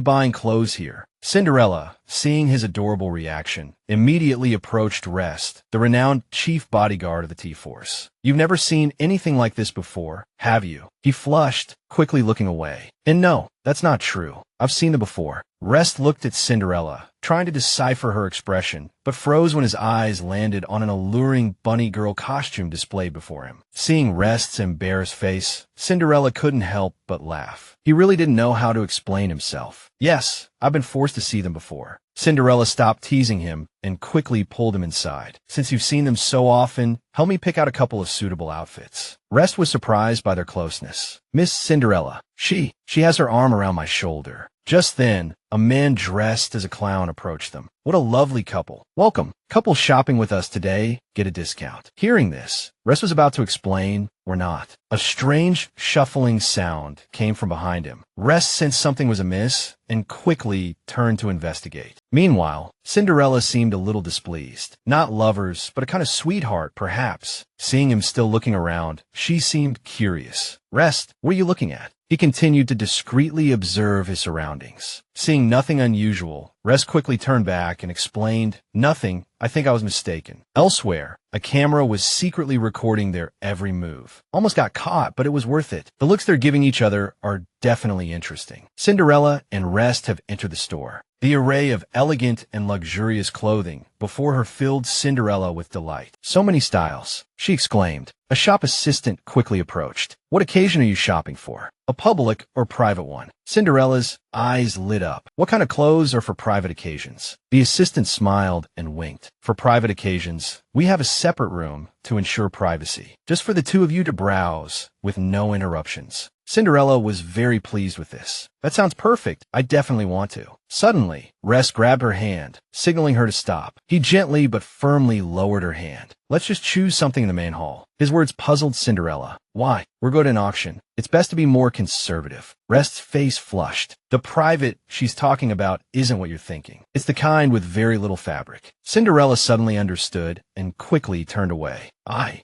didn't mean it like that." She turned back to the assistant. "We can browse ourselves. We'll call you if we need anything." Recalling her earlier enthusiasm, Cinderella felt embarrassed. That was so embarrassing. How could there be such private things? Despite her embarrassment, she cheerfully suggested to Rest. "How about this? We pick out clothes for each other and meet at the fitting rooms in 30 minutes. With that, Cinderella dashed off. Her actions made his heart flutter. Miss Cinderella is so cute. While he was still lost in thought, a mysterious figure approached from behind. "Hey kid, Rest, what are you doing in my shop?" What a rare sight. Though surprised, he coldly turned his head away. "Auntie, just pretend you didn't see me." Seeing him about to leave, the mysterious figure quickly hooked him with her cane. "Hold on, who said you could leave?" Rest became uncomfortable and turned back. "Stop joking around. Any more sin." This seemed to irritate her, and she tapped him with her cane. "Didn't I tell you to call me sister?" Sister Morsin continued to look at Rest. "You're attending the Onabos auction. Why didn't you tell me sooner? Do you have an invitation?" Hearing this, he sighed. "My situation is a bit complicated. I didn't want to trouble you." Morsin laughed sarcastically. "Afraid of troubling me, but not afraid of troubling someone else's daughter." Rest tried to explain. "It's not what you think." Before he could finish, she pulled out a key. "All right, no one can cause me trouble. What's so interesting outside? Go pick something from my private wardrobe." He stared at the key in surprise. Morsin's actions left him bewildered. "But those are all clothes I personally designed." She waved her hand dismissively and turned to leave. All the better. It's your first time bringing a girl here. Don't you know you should pick out a beautiful dress for her? Elsewhere, while Cinderella was still browsing, a loud argument erupted in the distance. Blind. Pervert. Don't you have eyes? How can you bump into someone while walking normally? Hearing a strange commotion, she slowly turned her head. A torrent of curses followed. You old hag, why aren't you staying home at your age? What are you doing out here, gallivanting around like a youngster? He grew angrier with each word, pointing at Morrison's face and snarling. Do you want me to help you become truly blind? Cinderella couldn't stand it any longer. She walked forward, displeased. What are you doing? Stop it. She unceremoniously shoved him away. Thinking he was bullying an elderly person, she became even angrier. Aren't you ashamed of yourself, picking on the weak? Hearing this, Morrison laughed in surprise. Weak. Interesting. Is that how you see me? Looking at Morrison's figure, Cinderella was momentarily speechless, but still tried to offer comfort. Sir, or madam, please don't be afraid, and don't feel inferior. The man beside them swore irritably. You like sticking your nose in other people's business, don't you? I'll deal with you too. A group of bodyguards quickly surrounded them. Seeing this, Morrison hurriedly raised a hand, signaling them to hold back. The bodyguards nodded in understanding. They all focused and stepped back. Cinderella calmly and slowly pulled something out from her person. Are you really going to deal with me too? Looking at the candy in her hand, the man was a little surprised. What? Trying to beg for my forgiveness. One piece of candy isn't enough. She smiled at him and replied, this was given to me by someone very special. Do you deserve to have it? With that, she turned and flung it at him. Before the man could react, the candy flew straight into his forehead. He clutched his forehead in pain, yelling incessantly. Seeing this, Cinderella smiled provocatively with increased amusement. How is it? Do you like it? The surrounding crowd watched this scene and laughed mockingly. This man is so weak, incapacitated by a piece of candy. What can he even do with such little ability? Hilarious. Morrison, witnessing this from the side, was delighted. Interesting. The man couldn't take it anymore and quickly lunged at Cinderella. I was going easy on you because you're a woman. She didn't back down, quickly throwing more candy in retaliation. Oh really? I don't plan on going easy on you.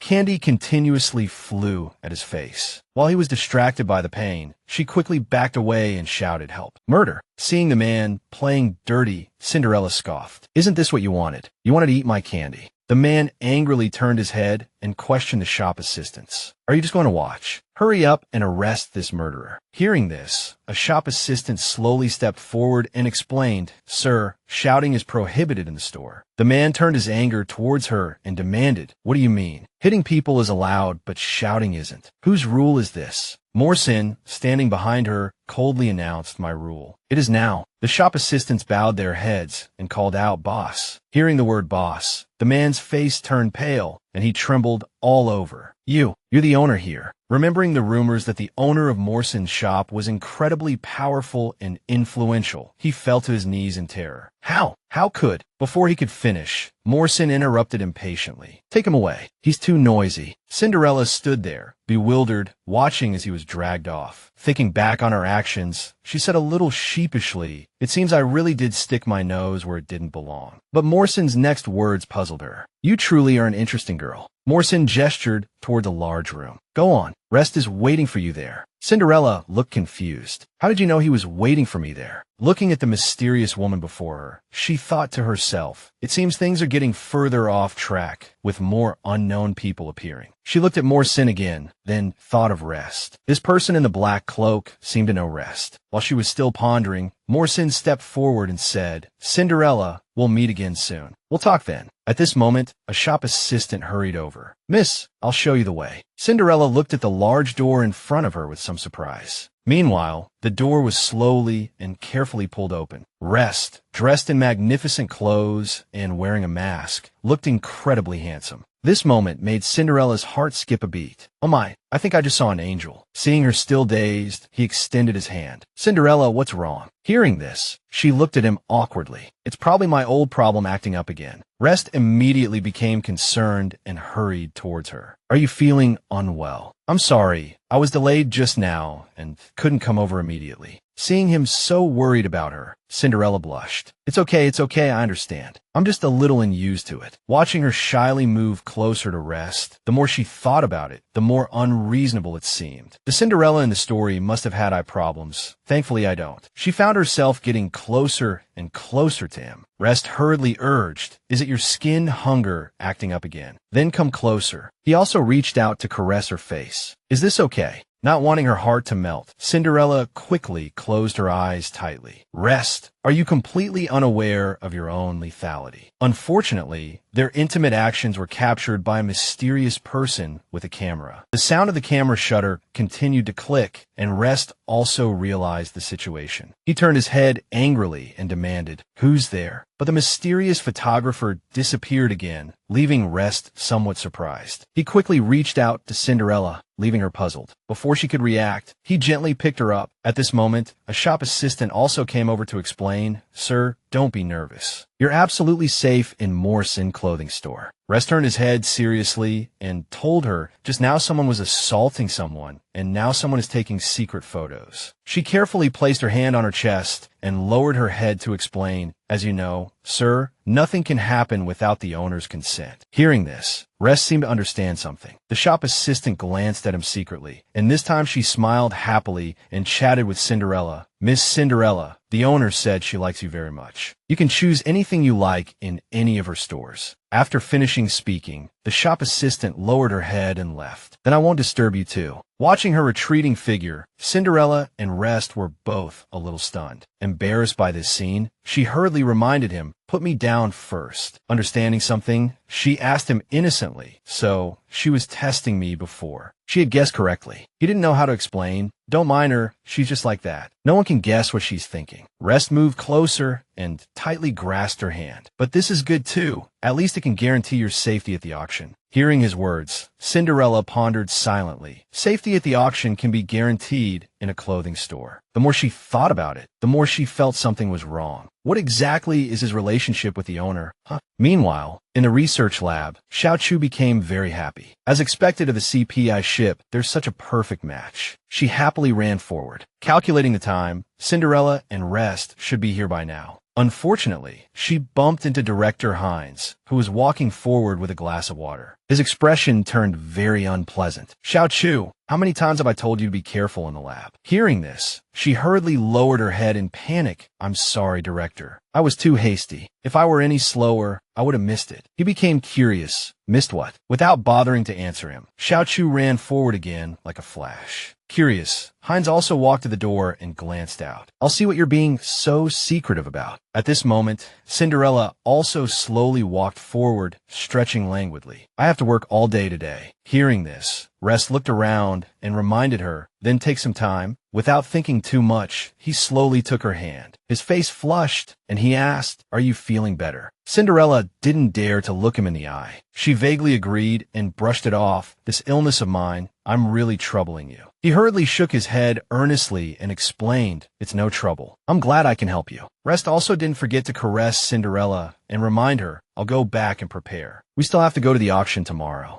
Seeing their intimate appearance also made Xiao Chu, who was standing to the side, very happy. Watching a video is nothing compared to seeing it live. This made Hines even angrier, and he shouted, "What video?" She stepped back in alarm and asked, "Director, why are you peeking?" Hearing the strange commotion, Cinderella also slowly walked forward. "What are you doing?" Holding his coffee cup, he calmly lectured, "Nothing. I'm teaching Xiao Chu a lesson. Recently, she's been undisciplined, inattentive, and too dismissive of the rules." Hearing this, Xiao Chu immediately avoided the issue. "Yes, I'll reflect on myself." Unfortunately, the bracelet on her hand slipped off again, and the voice from the watch immediately rang out. A romantic stroll, a talented man, and a beautiful woman standing out in Morrison Clothing Store. "This is the most beautiful couple I've ever seen in history." These words stunned everyone. Xiao Chu, extremely embarrassed, hurriedly tried to turn off the watch. Morrison Clothing Store will preserve the most beautiful moments of your life. She hurriedly took off the watch and explained helplessly, I'm sorry, I didn't do it on purpose. Heinz became very unhappy. What couple stroll? Let me see. Cinderella was startled by these words and understood. The photos, secretly taken yesterday, were meant for an advertisement. After watching the video, Heinz became furious, unable to bear it any longer. Do you have even a shred of a scientist's decorum in these photos? The video showed Rest gently caressing Cinderella's face. The two looked very well matched, like a couple on a stroll. Hearing this, Cinderella, though a little embarrassed, explained a scientist relies on research results, not their private life. Besides, you know better than anyone how good my results are, don't you? He angrily added, Cinderella, I admit, my previous actions led you to misunderstand. The more he thought about their intimate actions, the angrier he became. Your behavior will only completely sever our relationship. He slowly stepped forward and proposed, I'll give you time to consider. Hearing these words, a hint of mockery appeared on Cinderella's face. The first condition is that you must come back to me. After speaking, his expression turned very grim as he looked towards Rest. Rest is finished. He'll never have any future. Hearing him say this, Cinderella's face darkened. Why are you so certain? She wondered what Heinz had found out. Heinz's face became smug as he turned away. Didn't he tell you about his family background from the beginning? He picked up a document from the table. A person's position is determined from birth. A worm will always be a worm, never able to crawl out of the ground. Heinz's face grew more arrogant as he held up the document. Even without that mistake, he would never have been able to stay in the fleet. He became more and more smug. The truth is all here. Do you want to see it? Cinderella slowly walked towards him. Actually, I don't quite understand. This puzzled him. What? Cinderella turned coldly, adding, the incident involving Rest's mother was far-reaching and was later classified as top secret. She spoke with a mocking expression. You went to all this trouble to find this out, just to make me break up with him. Seeing Cinderella say this, Heinz was startled, stunned in disbelief. You already knew. She smiled and looked at him, declaring, he already told me. Seeing the truth revealed before his eyes, Heinz was surprised. How is that possible? This matter was immediately classified. How could he tell you? Cinderella coldly picked up the document. This is the biggest difference between you and him. Disregarding Heinz's painstaking efforts, she coldly tore up the document. We are a couple. Remembering his previous behavior, Cinderella's face showed displeasure. But you never dared to admit it in public. Being with Rest made her incredibly happy. And he always protects me, open and honest, even enduring and restraining himself for fear of affecting me. With that, she walked out Xiao. Those times you saw us clinging together, that was intentional. The document in Cinderella's hand was now just a pile of shredded paper. I told him I have skin hunger, so he stopped avoiding me. Realizing Cinderella's plan, Heinz was furious. Cinderella, you're crazy. She smiled, glancing at him mockingly. Heinz, are these your only tactics? Threats, inducements, and pretending to be deeply affectionate? He couldn't stand it anymore and shouted, Cinderella, you don't know what's good for you. While the two were still arguing, Xiao Chu hurried in. Cinderella, the director wants you to attend a meeting. Hearing this, she slowly turned around. Do you have anything else? If not, I have to go to the meeting. Watching Cinderella's departing figure, Heinz's face turned extremely ugly. If gentle methods don't work, then it's time to teach her a lesson. With that in mind, he quickly raised his wristwatch to make a call. Connect me to Black Raven. I need to talk to him. The scene quickly shifted to an apartment building. Black Raven was sitting quietly in a gloomy room, the communication request on his watch ringing incessantly. Whoever it is, better have something important or I'll twist your head off. When he saw the caller was Heinz, Black Raven was a little surprised. What requires you to contact me personally? He picked up a bottle of alcohol from the floor. The Honey Boss auction. I have a mission tomorrow anyway. Send the files over. I'll take care of it all at once. The scene changed to the director's office at the Research Institute. Cinderella knocked on the door, and a voice came from inside. Come in. She walked in with a joyful expression. Director, you wanted to see me. He smiled kindly. It's not a formal meeting. Have a seat. Before Cinderella could understand the situation, the director handed her a document. Cinderella truly is a genius. He was pleased to discuss these matters, explaining that the initial operation of the X-39 weapon system was very stable. After speaking, he looked at Cinderella with slight surprise, but I don't quite understand why you're so fixated on Rest. Hand the results over to me first. Hearing the director say this, Cinderella quickly proposed, do you want to make a deal with me? He was slightly startled, but nodded in understanding. What do you want in exchange for such a significant contribution?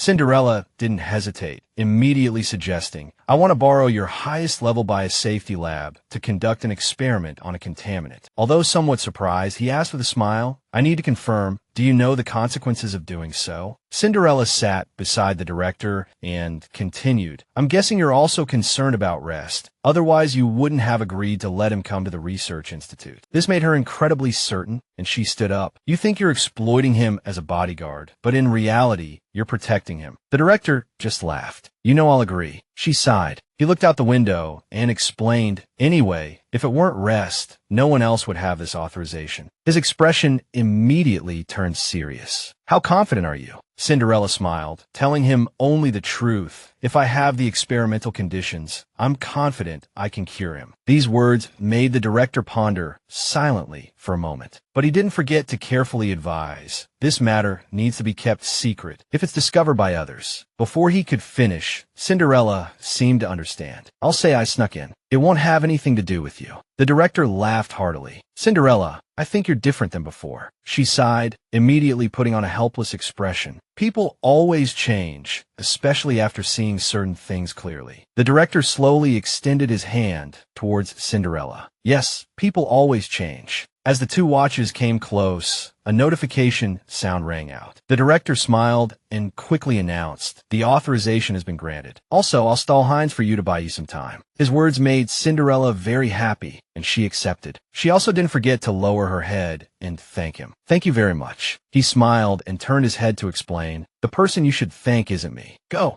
Cinderella happily opened the door and walked out. She hadn't expected it to go so smoothly. Realizing her initial plan had succeeded made her very happy. Don't worry, rest. I will definitely cure you. Just then, Charles slowly walked out. Seeing him appear, the director was slightly surprised. You heard everything. The more he thought about it, the more perplexed he became. Father, I don't understand why you're doing this. You also know about Rest's background. A serious look appeared on his face. This is equivalent to completely antagonizing them. The director calmly picked up the documents on the table and pondered. I know. I can't let this kind of person hold high position. His face became very cheerful, as if nothing had happened. And I'm just doing something for my old friend. The director quickly pulled out a more carefully hidden photo. Seeing the two people in the photo made Charles stunned. This is Azad, the two of them. He seemed to understand more. So that's how it is. I thought taking such a big risk wasn't your style, father. He smiled with interest, looking at the photo in his hand. People always change, don't they? Charles chuckled softly. I understand. I underestimated her. Seeing this, the director immediately reorganized the documents on the table. And I see hope in that girl. The scene switched to another location. A maid happily stepped forward to greet them. Welcome. Cinderella and Rest slowly walked in. Welcome. She was a little confused and quickly tugged on her rabbit ears. Are you sure this is the place? Rest smiled and nodded. Of course. Looking at Cinderella's attire, the maid was very surprised. This pink rabbit miss. She playfully punched Rest. You made me dress like this. Looking at the fancy clothes on her body made her a little angry and depressed. Why am I dressed like this? Look, everyone's laughing at me. Hearing this, Rest laughed and lowered his head to explain, there's no other way. Our clothes have been exposed. These are new clothes that the Moss store sent over temporarily. He also didn't forget to hand over the invitation, ignoring Cinderella, who was still constantly blaming him. You're still laughing. Tell me, did you do this on purpose? The maid quickly opened the invitation to check. She smiled and pointed inside, notifying the two of them. Confirmed. Please come in. Rest slowly took Cinderella's hand and walked forward. Let's hurry inside, so we're not late. Hearing this, she froze. Where's the door? How do I get in? While she was still confused, Rest raised his hand and knocked a few times. A hidden door immediately opened in front of them. Inside was a dark tunnel lit by torches. Rest calmly held a torch, observing his surroundings. Worried that Cinderella might wander off, he reminded her, hold on to me, don't let go. Hearing this, she was surprised. I didn't expect this kind of thing to happen in this day and age. Above them, an angry man shoved several strange-looking people to the ground. Get out. This isn't a place for you. Both Cinderella and Rest were taken aback by this scene. Rest, fearing for her safety, quickly shielded her with his hand. The scene before her startled and surprised Cinderella. The mysterious person dressed as a mummy looked at the two of them and ordered, you and the person next to you, come here. Inside the party, everyone was excitedly discussing the situation. Those two are done for. Everyone knows the gatekeeper shows no mercy and has a very strange personality. They're really unlucky to run into him right at the entrance. Just then, a series of sounds caught everyone's attention.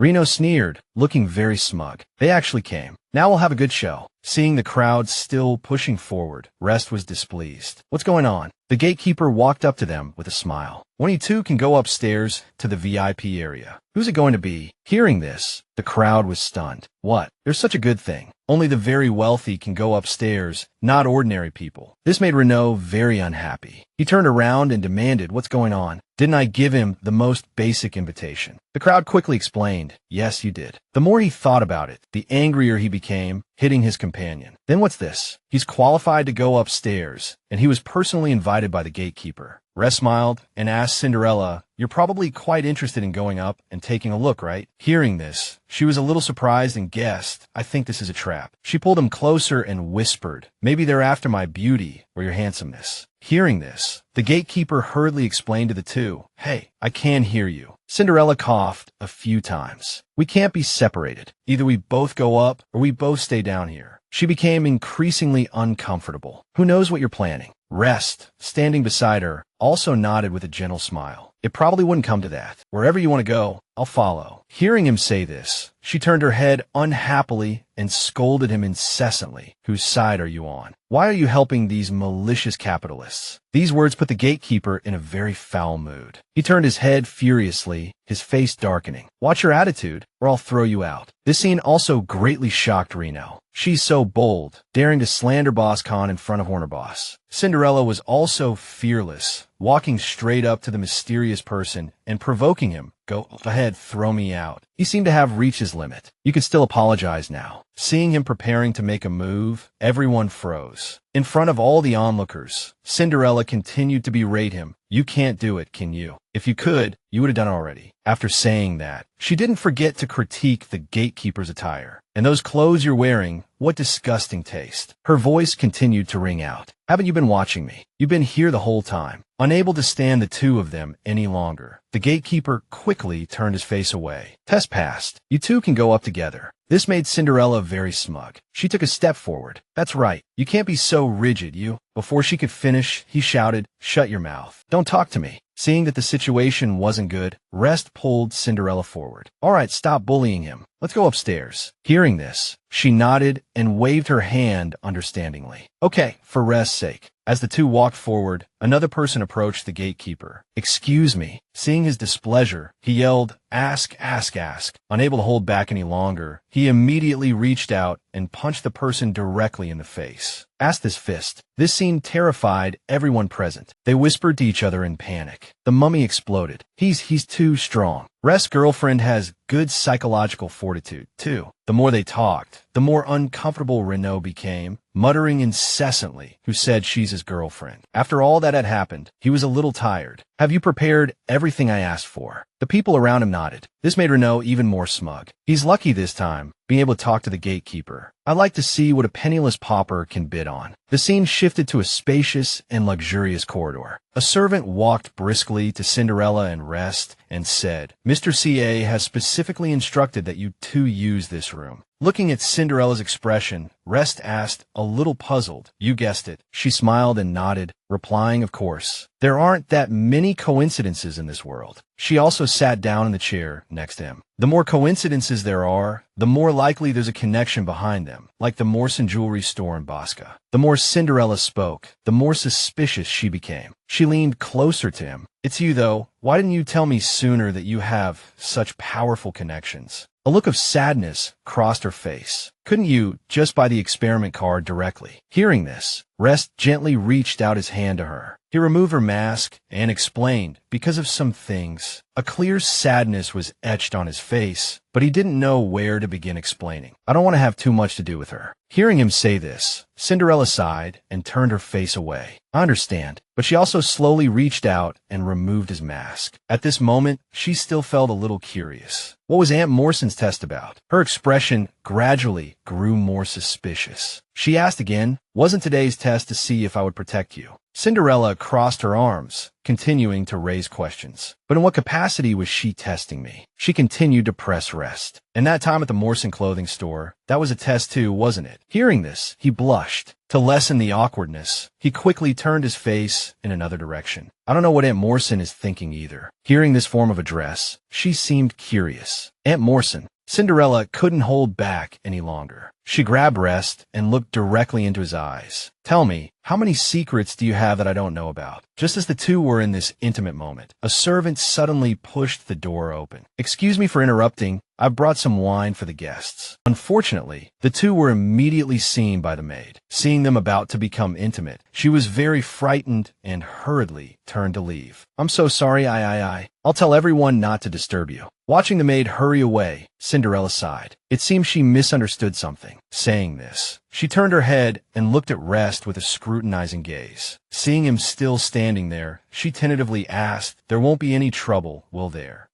It's seeming like I'm forcing myself on you, or something." Rest quickly shook his head repeatedly, then changed the subject. "Of course not. Would you like some wine?" Cinderella sighed, blushing, and hurriedly reminded him, "Just some juice is fine. We need to stay alert today." He quickly reached out and pressed the service button on the table. "Please send some juice and pastries. You didn't disturb us, and don't ask any questions." Meanwhile, Morrison was sitting quietly in her room, listening to the maid's report. The maid happily recounted everything to her. "I saw the two of them acting very intimately. It seems their relationship is quite close." Hearing this, Morrison nodded knowingly. "I understand. You may leave." The servant was about to leave when she suddenly called her back. "Wait a moment." Morrison then handed the maid a card. "Take this to my VIP room and give it to the girl." The maid was surprised. "This is a Black Infinite card." This made her tremble with fear. "Please forgive my rudeness." Morrison just calmly and continuously tapped her fingers on the table. She looked at her maid and explained with a smile, "I'm in a good mood today, otherwise you know what would happen to you." After stepping outside, the woman breathed a sigh of relief, her face full of exhaustion. "That's Mr. Ka. Don't pry into things. I almost lost my life." At the same time, Morrison slowly walked forward. "A formal meeting, a black car, this outfit should be enough, right?" She continued to walk slowly, picking up the cane that was placed on the table. This child has always been aloof. This is the first time he's expressed his preference for someone outwardly. She walked quickly towards the door. "I quite like her too." Time quickly passed to a few hours later in the auction room, where many people were waiting. Reno, sitting to one side, showed obvious disdain. So what if they went upstairs? What kind of status could a country bumpkin have? He grew more and more smug. They probably don't even have the qualifications to raise their paddles and bid. On the other side, Cinderella was continuously eating pastries. Is this card really unlimited? Aunt Morrison is too kind. As if someone mentioned her name, Cinderella sneezed repeatedly. Her small action made Rest worried. "What's wrong? Are you cold?" She hurriedly explained, "It's nothing, just a strange feeling." Just then, Reno quickly instructed his subordinates beside him, according to the plan, drive up the price of item number 15. This made one of them worried. "Boss, what if we fall into a trap?" He replied smugly, "This item isn't particularly special at the auction. Not many people are interested, but Rest will definitely go all out to get it." He gloated over his plan. If I hadn't kindly leaked the information to him, how could I have crushed his only hope right before his eyes? Reno sat there, full of anticipation for the upcoming drama. His palms had been clenched tight for who knows how long. It seemed like he would never be able to repay everything he owed. Just then, a waiter walked up and greeted them with a smile. "Esteemed gentlemen and ladies, the long-awaited auction has officially begun." Meanwhile, Cinderella kept tapping on the screen. "We're bidding on item number 15, the border rabbit. This rabbit is very important to us." Hearing this, Rest nodded in agreement. "Yes, this rabbit is very important to me." Seeing Rest's reaction, Cinderella was a little surprised. She immediately became serious and stepped closer to remind him, "Rest, I must correct your behavior. You can't subtly express your interest like that." This made him panic a little. "Sorry, I offended you." Cinderella slowly held up a finger in front of him. She continued to explain, carefully with a smile. You have to openly express your fondness. On the other side, the waiter on stage continued to bring out valuable items. Mawson's subordinate quickly stepped forward to report, "Boss, a big bug has snuck in here." Hearing this, she coldly replied, "That won't be necessary." Mawson also didn't forget to remind him, "Have your men guard the door and wait to catch them." Time passed, and finally, the moment everyone had been eagerly waiting for arrived. Next up is item number 15, the border rabbit. A pitiful rabbit lay there quietly. The starting price is 2 million, with each increment being 1 million. This surprised and amused the crowd. There are many rare items at today's auction. What's so special about a mere rabbit? It's a waste of time, though this rabbit does look strange.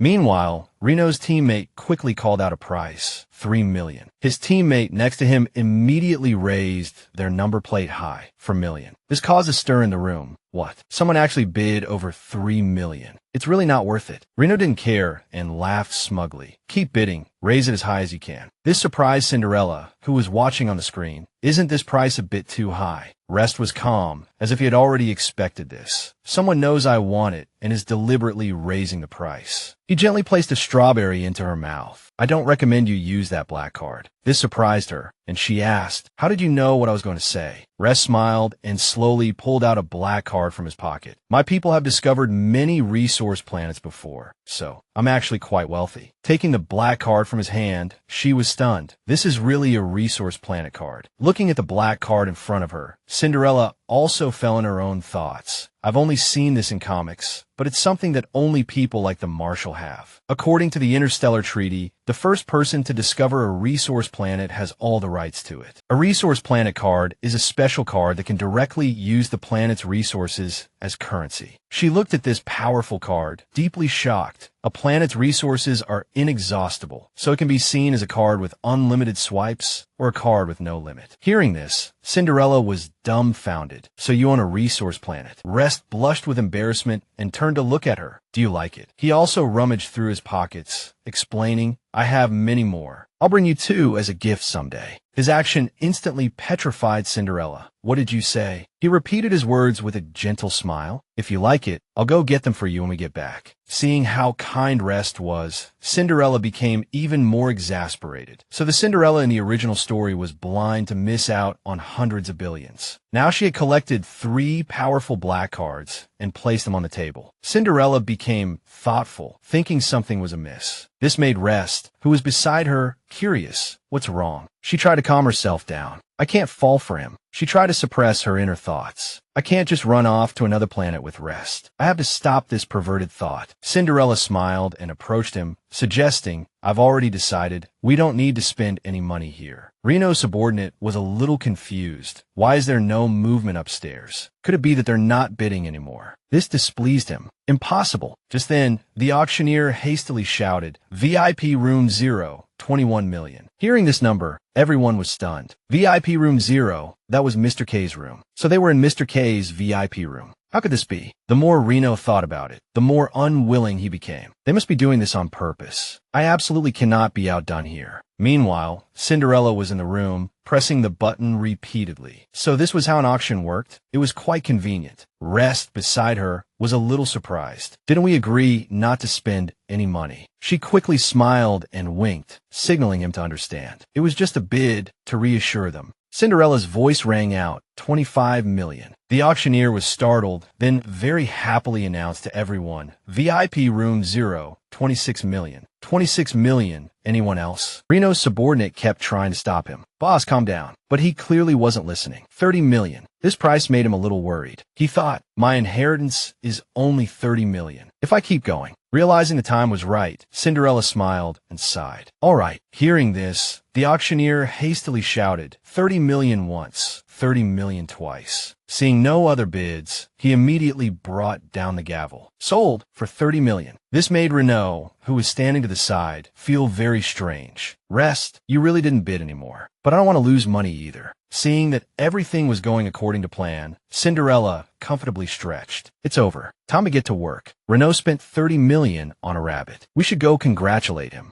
She also didn't forget to glance at Rest. Are you disappointed you didn't get the border rabbit? He smiled and replied, I trust you. I believe in you. The two chatted pleasantly as they walked out. Since you always listen to me, Cinderella reminded Rest as she walked forward, you should be honest with me first. That guy Reno has bothered you more than once, hasn't he? Right? Seeing her concern for him, Rest smiled and replied, I don't care about him. His gentleness made her feel a little helpless. So he often bothers you. So, this made him a little flustered. Why are you suddenly asking about this? She seriously explained, I suddenly feel very unhappy. Cinderella's face became thoughtful, remembering everything he had endured without her knowledge. You've suffered so much. Rest blushed, repeatedly touching her face with his hand. Don't frown. I don't care about those things. The look in his eyes became very sincere. But if it makes you unhappy, then it's not okay. His kindness left her at a loss. That's right. His personality was like this. He didn't care about external circumstances, but he cared deeply about Cinderella. Cinderella approached Rest, chatting with a smile. Promise me, don't hold back later, okay? He readily agreed. Okay. Cinderella stepped forward and asked curiously, aren't you even going to ask what I want to do? But Rest already trusted her completely. As long as you tell me, arson, murder, anything goes. Hearing this, she immediately blinked and said to him, Rest, you really have no principles with me. She moved closer, wanted to say more. I plan to. Meanwhile, Renaud and several subordinates slowly walked towards the warehouse. Renaud turned his head and instructed, wait at the door. Bring the research materials back first later. The two nodded in agreement. Yes. He walked forward, handed over his card, and announced, I'm here to pick up the goods. The servant quickly pushed the goods towards him. Cinderella appeared quietly, turning to look at Rest. They're about to receive the goods. He nodded in understanding. I'm ready. Just then, she quickly appeared. Then we should thank my cousin for his gift. Seeing the darkness before him, Reno was surprised. Hey, what's going on? He froze, looking around the interior of the room. Why did it suddenly get dark? Meanwhile, Black Crow, with a very confident look, had quietly walked up behind Cinderella and Rest. He quickly raised his knife and lunged toward the two of them.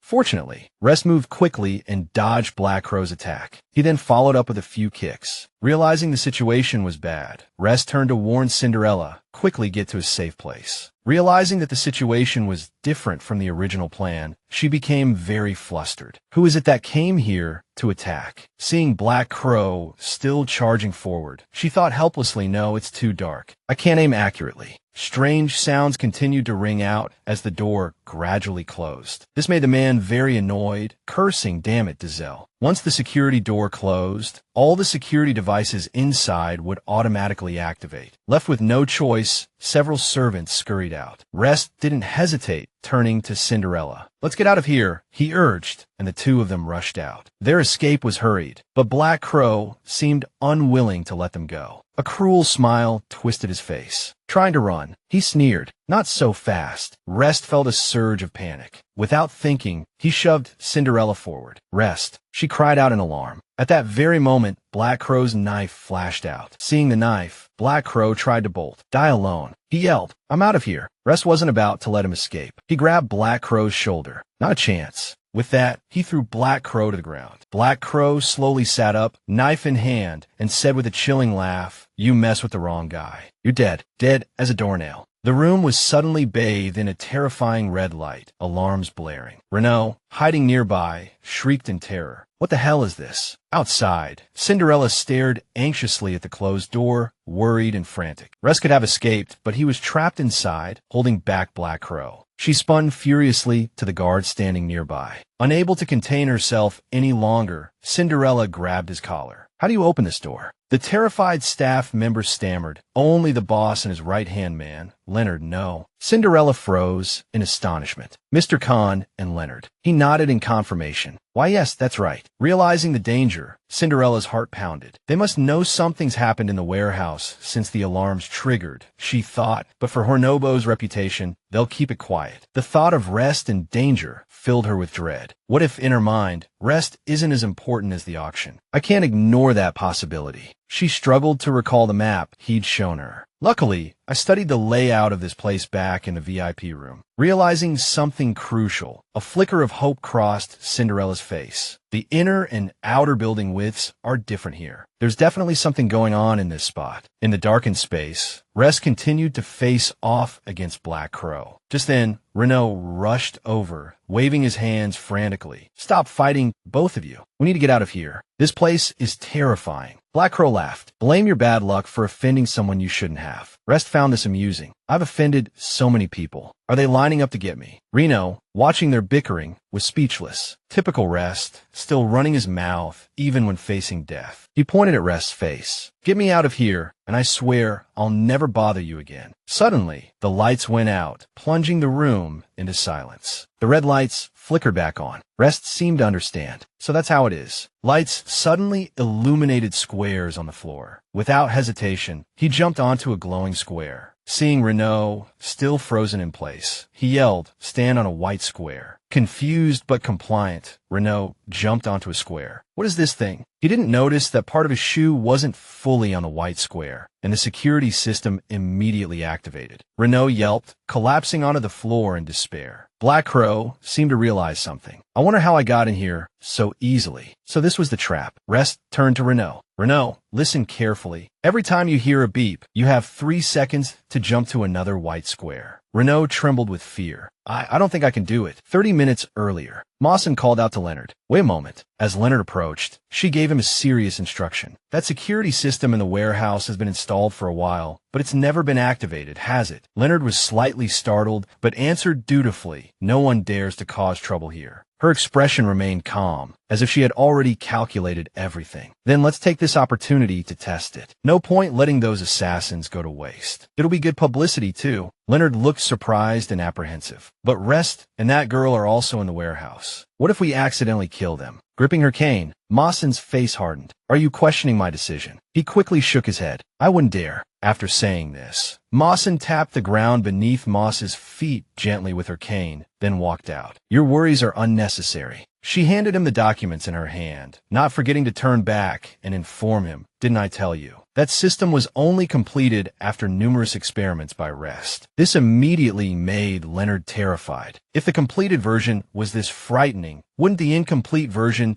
be even more unstable and terrifying? Remembering something, Mawson held the information board in her hand. That cute little rabbit might come running here later. She continued to monitor the two through her phone screen. "I'll play with her when the time comes. Don't ruin my plan." Hearing this, Leonard happily nodded in agreement. "Yes," he thought to himself, "although I've been with Mr. Khan for so long, I'm still very afraid of her methods." On the other side, Cinderella was constantly knocking on the wall with her hand. Everything was incredibly difficult, making her feel helpless and despairing. This place isn't right. Remembering something, she turned to Renault's men. "Want me to save your boss?" This moved the two men greatly. "We'll have our boss repay you, right?" Cinderella pointed at the wall without hesitation and shouted, "Smash it open for me." Left with no choice, the two men could only take hammers and repeatedly strike the wall she indicated. Looking at the long road ahead, Cinderella slowly crouched down to check the situation. There really is a mechanism here. She turned back and instructed the two men seriously, "You stay here." Cinderella very carefully took one step forward at a time, probing and checking the situation. On the other side, Leonard was pressing his hand on the control button. The series of events had left him somewhat tired. He stretched. "All right, now I can go settle the score with that little kitten." Hearing a strange vibration, he walked out with a knife in his hand. What happened? What came into view was a shuriken flying towards him.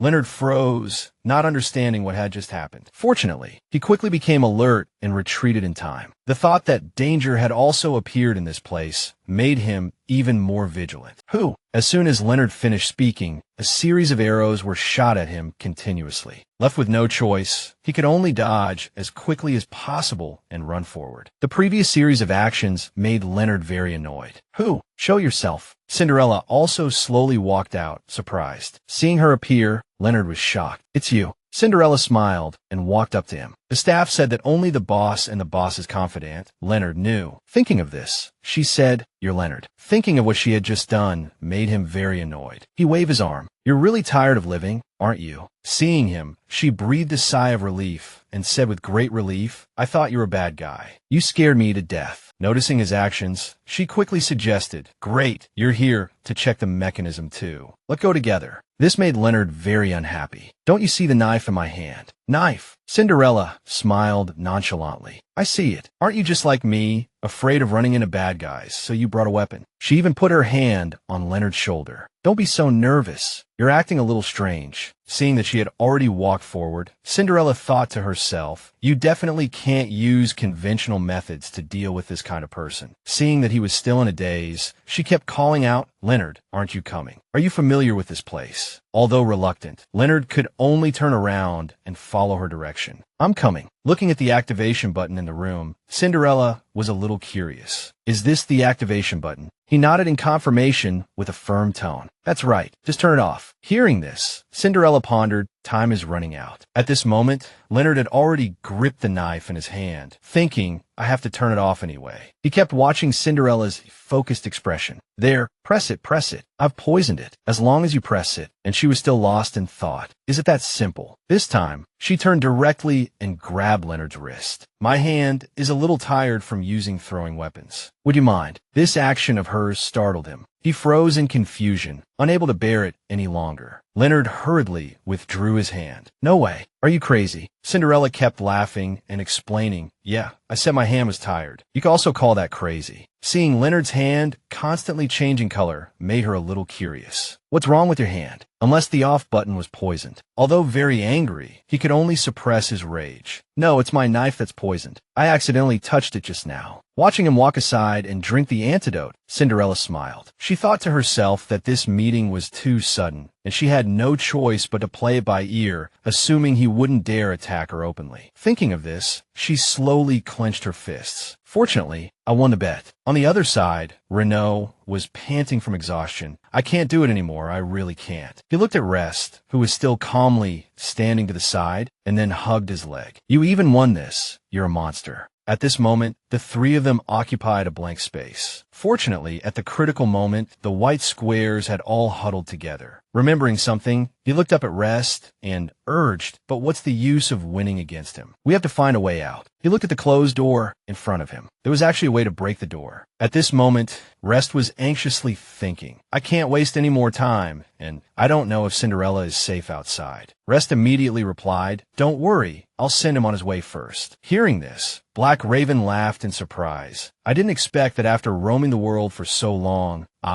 Black Raven, would fall in a place like this." Renaud, too exhausted, collapsed directly onto the ground, sighing, "Forget it. Dying at Hornobo's wouldn't disgrace you." He was a little confused by what he heard and slowly sat up. Rest said, "If he were easy to kill, would I have tolerated him for so many years?" Rest turned his head and glared at him angrily. Renaud quickly explained, "Cousin, that's not what I meant." Rest quickly stopped the forward thrust of his knife. Just then, the surroundings seemed to darken, and Cinderella's familiar figure walked in. Renaud was overjoyed. "The door is open. We're saved." He quickly walked towards Cinderella and asked, "Have you been waiting long?" Seeing her appear in this place, Rest was a little shocked and froze. Seeing Cinderella appear as well, he kept shouting, "Sister-in-law, sister-in-law, you're finally here." Renaud's change in attitude made Cinderella stunned. She thought to herself, is this idiot scared out of his mind? Black Raven seized the opportunity and suddenly grabbed Rest's hand. Now, he directly knocked the knife out of Cinderella's hand. As soon as the knife flew into the air, he reached out to grab it. Rest wouldn't let Black Raven succeed and punched him in the head. He firmly grasped the sword in his hand and didn't forget to yell, "You weren't my match even at your peak, let alone now." Black Raven glared at him resentfully and said, "My information was wrong. That contaminated creature didn't drain your power at all." Hearing this, Rest glanced at Black Raven coldly. "You understand now. It's a pity it's too late." The more Black Raven thought about it, the angrier he became, and he punched the ground. "It's a pity my knife couldn't kill you." To this, Rest coldly declared, "Therefore, you're the one who's going to die." Hope still lingered in Black Raven's gloomy eyes. He looked at the door ahead. It's not too late. The door is open. Why should I just sit here and wait for death? As soon as he finished speaking, he quickly rushed forward, startling Renault. Before anyone could react, Black Raven had already tightly gripped Renault's neck. "If you don't want him to die, don't move." Renault's face turned pale with fright. "Cousin, save me." His words stunned Cinderella, who was watching. How quickly his address changed. This scene left her speechless. Things weren't going as she had planned. What exactly happened inside? Meanwhile, several of Renault's subordinates hurried in. "Boss." Rest watched Black Raven's actions with cold eyes. "What you're doing is useless." He continued to move forward, holding Renault hostage. Cinderella secretly calculated there was only one arrow left. She noticed Rest trying to signal to her and understood that he wanted her to wait before acting. On the other side, Black Raven was still trying to take Renault out. "Stay away from the door." He moved very carefully. Bit by bit, Black Raven's expression suddenly became confused. He realized Rest had thrown a knife at him, which made him furious. "Rest. Hey, playing dirty." He threw a smoke bomb without hesitation. "Want my life?" "Not so fast." At the same time, Renault broke free and escaped. As soon as the bomb went off, a cloud of thick smoke billowed out, choking Cinderella, who coughed Butingda. Rest, fearing for her safety, quickly stepped forward to protect her. He covered his nose with his sleeve and hurriedly reminded her, "Can you hold your breath?" Hearing this, Cinderella threw herself into his arms and hugged him. Cinderella's action made Rest blush, very embarrassed. On this side,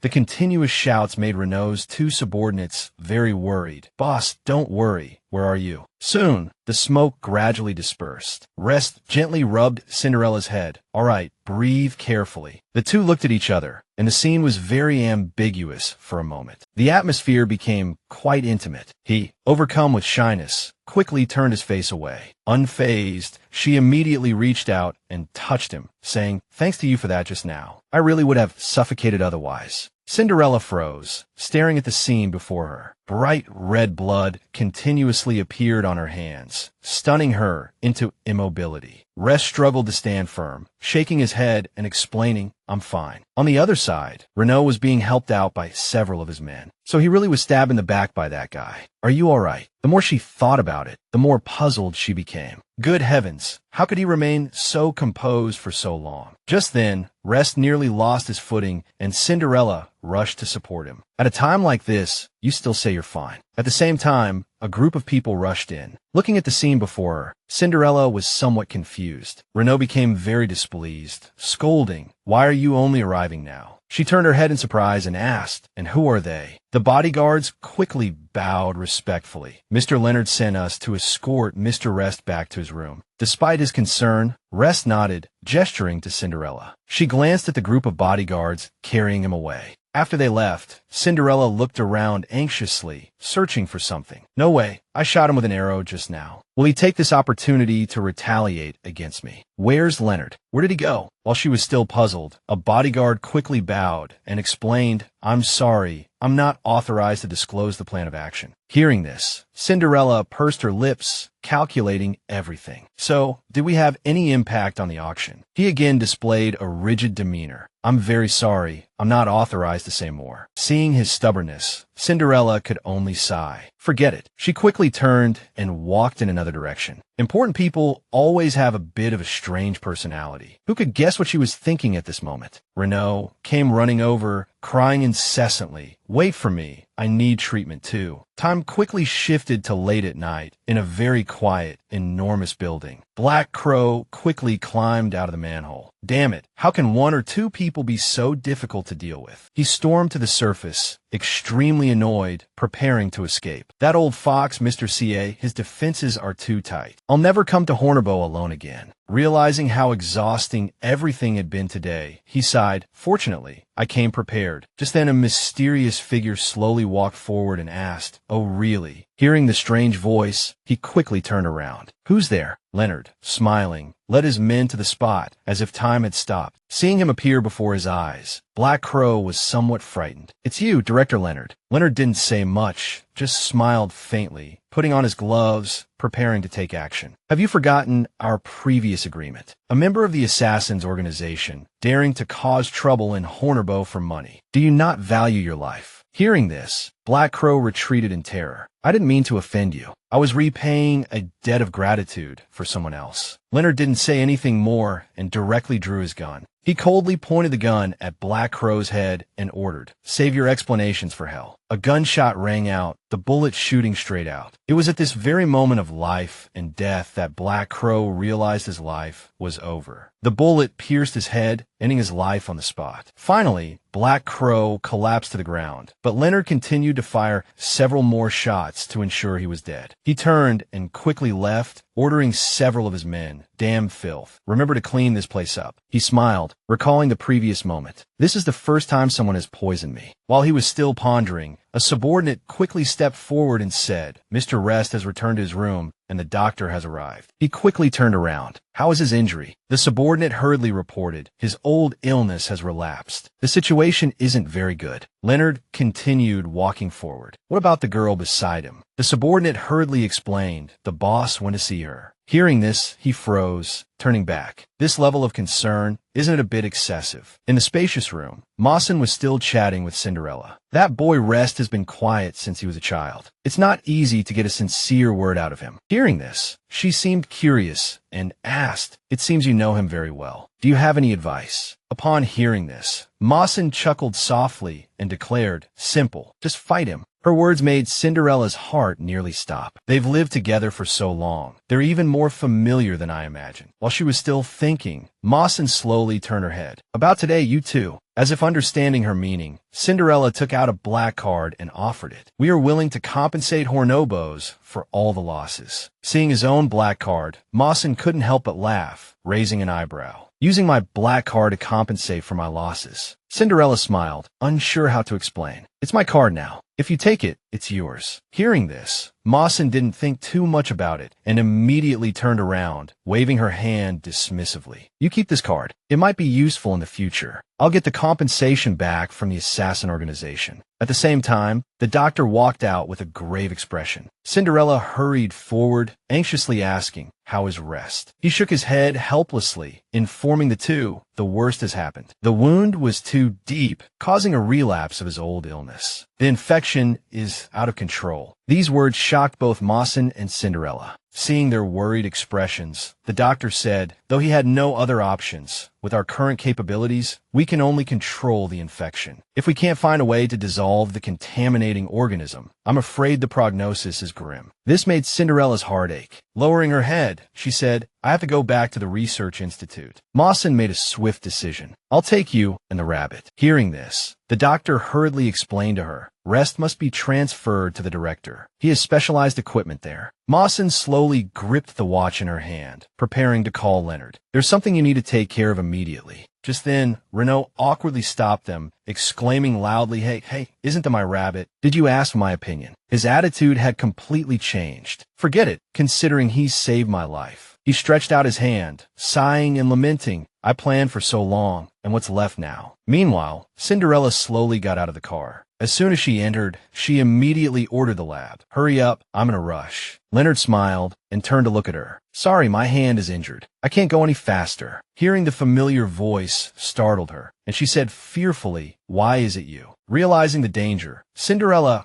hurriedly sat down near the door. "Speak of the devil. I provoked him like that. What if he takes this opportunity to get revenge on me?" Seeing her like this made him laugh, surprised. "No more pretending." Suddenly, the seatbelt tightened, alerting Cinderella. Afraid of what might happen, she kept trying to open the car door, but it seemed futile. Thinking of this, Cinderella stiffened, hurriedly explaining, "You might not believe this, but I have claustrophobia. While I was in the enclosed space, I don't remember what I did." Leonard didn't answer, suddenly jerking the steering wheel. This caused her to crash directly into the door. Before she could recover, Leonard immediately prompted, "Keep making things up. I'm listening." Cinderella sighed, recounting everything that happened. "Mr. Leonard, the situation was urgent, and it was in Hornobos. To rescue Rest quickly, I had no other choice." He continued driving calmly. "Did you ever consider that he didn't need you to save him at all?" Her expression became very sad as she continued to express her thoughts. I thought about it. After all, his combat level is very high, and he's the captain of a warship. Logically, he wouldn't need it. Hearing this, Leonard glanced at her curiously. Logically, Cinderella smiled, continuing from her seat in the car. But feelings are uncontrollable. I couldn't just leave him alone in a dangerous place and do nothing. Seeing he still had no reaction, she added excitedly, I don't regret it. This made Leonard think a lot. Can you abandon reason for feelings? He continued to drive quickly, pondering, in my life, which is like a precision machine, I've never felt that. While Leonard was still concentrating on driving, Cinderella smiled and started a conversation. So, Leonard, you dressed up as a mummy and guarded the stairwell. Was that also an opportunity to confess? Seeing him point the gun at her, she became very scared and hurriedly stopped him. No, don't.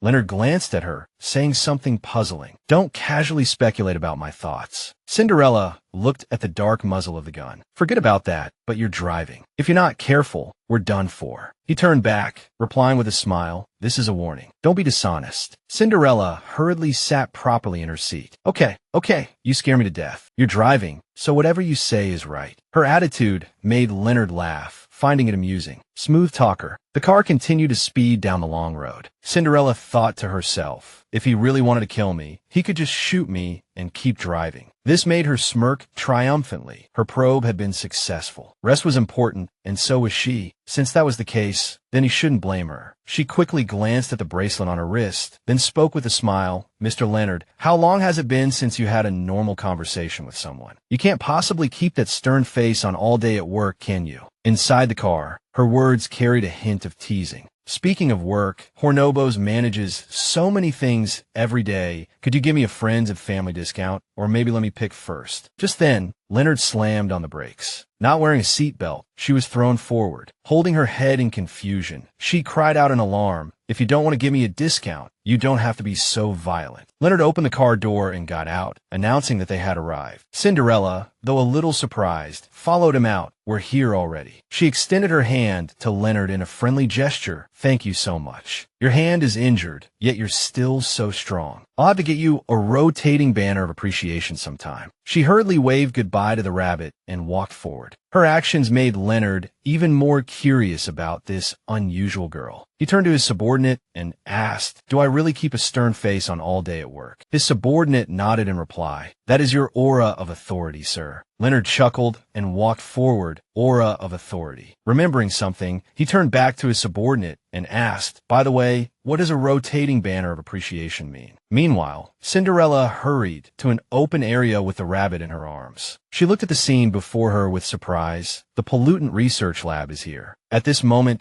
Shirley walked up to her and nodded in confirmation. Yes, there are many research labs in this building. He continued as they walked. Because it doesn't produce results, people like Mawson don't pay attention to this place. He continued his assessment. Actually, it has the most advanced equipment. Cinderella spoke as she walked. I'll tell everyone I'm on a business trip for a while. I'll leave the other matters to you and the supervisor. Hearing this, he nodded knowingly understood. Don't worry. Remembering something, he stopped Cinderella. His expression became resolute as he encouraged her. Do your best. You can do it, he thought to himself, with that old fellow's blessing. Cinderella smiled and nodded, holding the rabbit. Yes, I will succeed. She turned and entered the lab, because the price of failure was Rest's life. Her gaze had become incredibly determined, as if nothing could sway her. I don't have a second choice. In the hospital bed, Rest's eyes remained tightly closed. The doctor walked out with the diagnosis report, his face etched with worry. His condition is not optimistic. He sat down in front of Mawson and continued, because of past grievances, he's been struggling to hold on all these years. It's been hard on him. The doctor's gaze was thoughtful. His will to live is very weak. Hearing this, Mawson nodded knowingly. She sighed. Even a small stimulus might be able to rekindle his desire to live. Mawson's anger grew with each passing thought. If he dies, I will not let the assassin organization go. Seeing her stubbornness, the doctor could only sigh helplessly. Stop thinking about fighting and killing. Think of a way to save him. Her hand gripped her cane tightly in anger. There's no way. They only know how to kill, not how to save. Hearing this, the doctor was rendered speechless. Can't you two give me a break? I'm going to be angered to death by you two sooner or later. While the two were still talking, Reno poked his head out to observe the situation. The thought of Rest dying surprised him. him, is he really going to die? His subordinate hurried forward to discuss the matter. With injuries like that, it'd be a miracle if he survived. It's better if he dies. Boss, haven't you always been hoping for his death? Hearing this, he slapped his subordinate across the face. Shut up. Looking at Reno, the subordinate was confused. But you always say? He awkwardly turned his face away, unsure how to explain. He saved me several times. I can't target him anymore. Just then, he noticed his two subordinates suddenly bowing respectfully, which made Reno laugh in surprise. I know I'm morally upright, but you don't have to be so respectful towards me. At the same time, Masen had walked up to him. She coldly ordered, "Bring this guy to me." Hearing this, he was startled. Before he could react, two guards had already grabbed him. Hey, what are you doing? After entering the room, he angrily cursed, "Being rich and powerful is great, isn't it? You can do whatever you want, right?" Masen coldly said two words, "I can."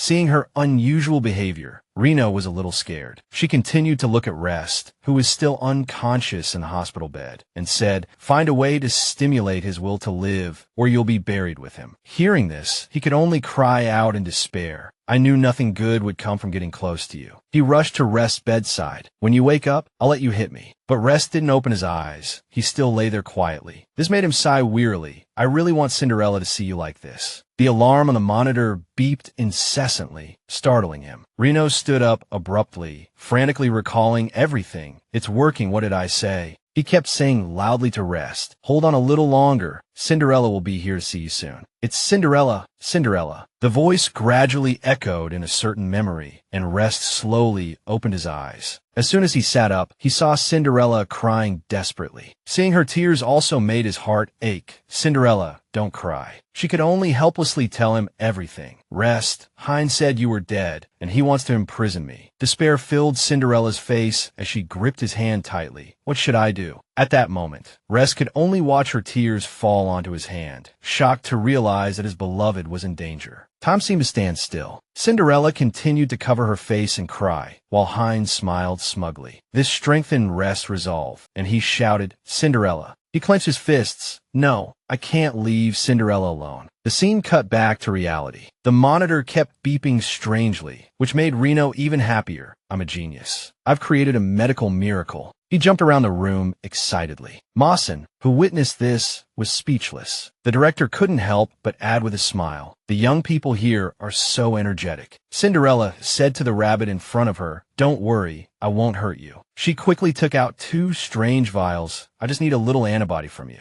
Cinderella continued to the monitoring equipment to check for abnormalities. When she saw the information on the machine, she was a little surprised. This value isn't right. Cinderella held the antibody in her hand, unsure where she went wrong. Why hasn't the antibody value increased? Suddenly, she noticed the rabbit beside her had become very frightened. Cinderella reached out and gently stroked it. "I'm sorry, I scared you." Realizing she was being too impatient, she sighed, "I'm too anxious." Even so, she refused to give up. "It's okay, I can still keep going." She quickly encouraged herself, "I'll do my best." Cinderella turned back to her research. Unfortunately, she bumped into the table, and her bracelet fell off, landing right in front of the mutated rabbit. Its eyes looked at the bracelet with a very strange expression. Seeing her important item fall, Cinderella was very worried. "Is it broken?" She looked at the bracelet in her hand, her eyes full of cherishment. "This was given to me by someone very important." The rabbit, watching from the side, seemed to understand something. She reverently cupped the bracelet in her hands. "This time, we must save him." Suddenly, a golden light shone from the rabbit's horn. This scene stunned Cinderella.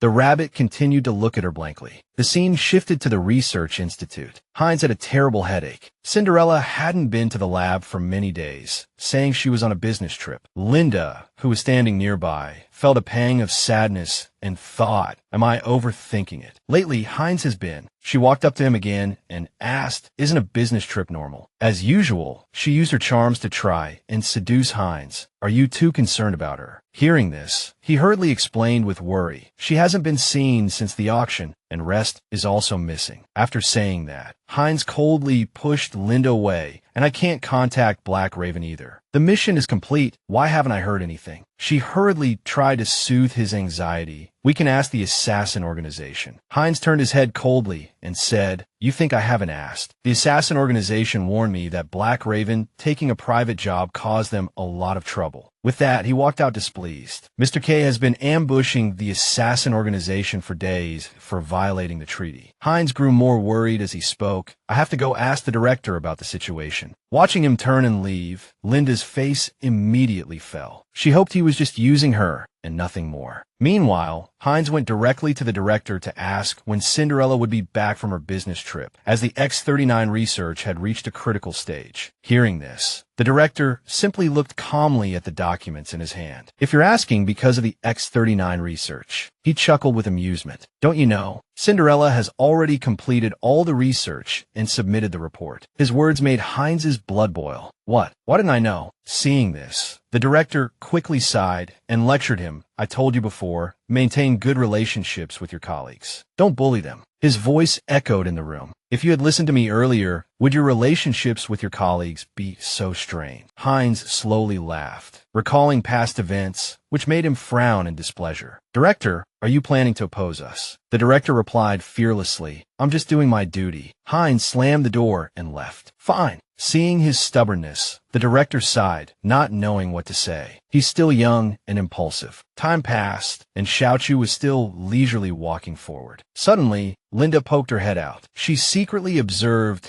the woman delivering lunch, watching her hurry into the research institute, looking around nervously. This made her even more curious. Still so secretive, looking at the quiet and desolate place in front of her, she was even more astonished. What is she doing here? Linda quickly left the area, thinking that there must be something going on. Meanwhile, Rest seemed to show no signs of improvement. He still just lay there quietly. Seeing this, Reno became very desperate. Cinderella, Cinderella, Cinderella is coming soon. The repeated words filled him with hope. Seeing Rest still lying motionless made him feel helpless. This won't do. I'm about to become a robot. I'm so tired. A person slowly appeared from behind, catching his attention. Reno quickly ran over and hugged the man's leg, pleading, I can't take it anymore. Please take over for me, director. He looked up. Leonard laughed and informed him, I'm not the director, but I can take over for you. Seeing him appear in that place made Reno step back in fear. No, that's not what I meant. He continued to approach. This is a warning. Something happened to Rest. Hearing this, he finally sighed and explained, it's okay, I just need to call Cinderella a few times, and he'll recover. Cinderella.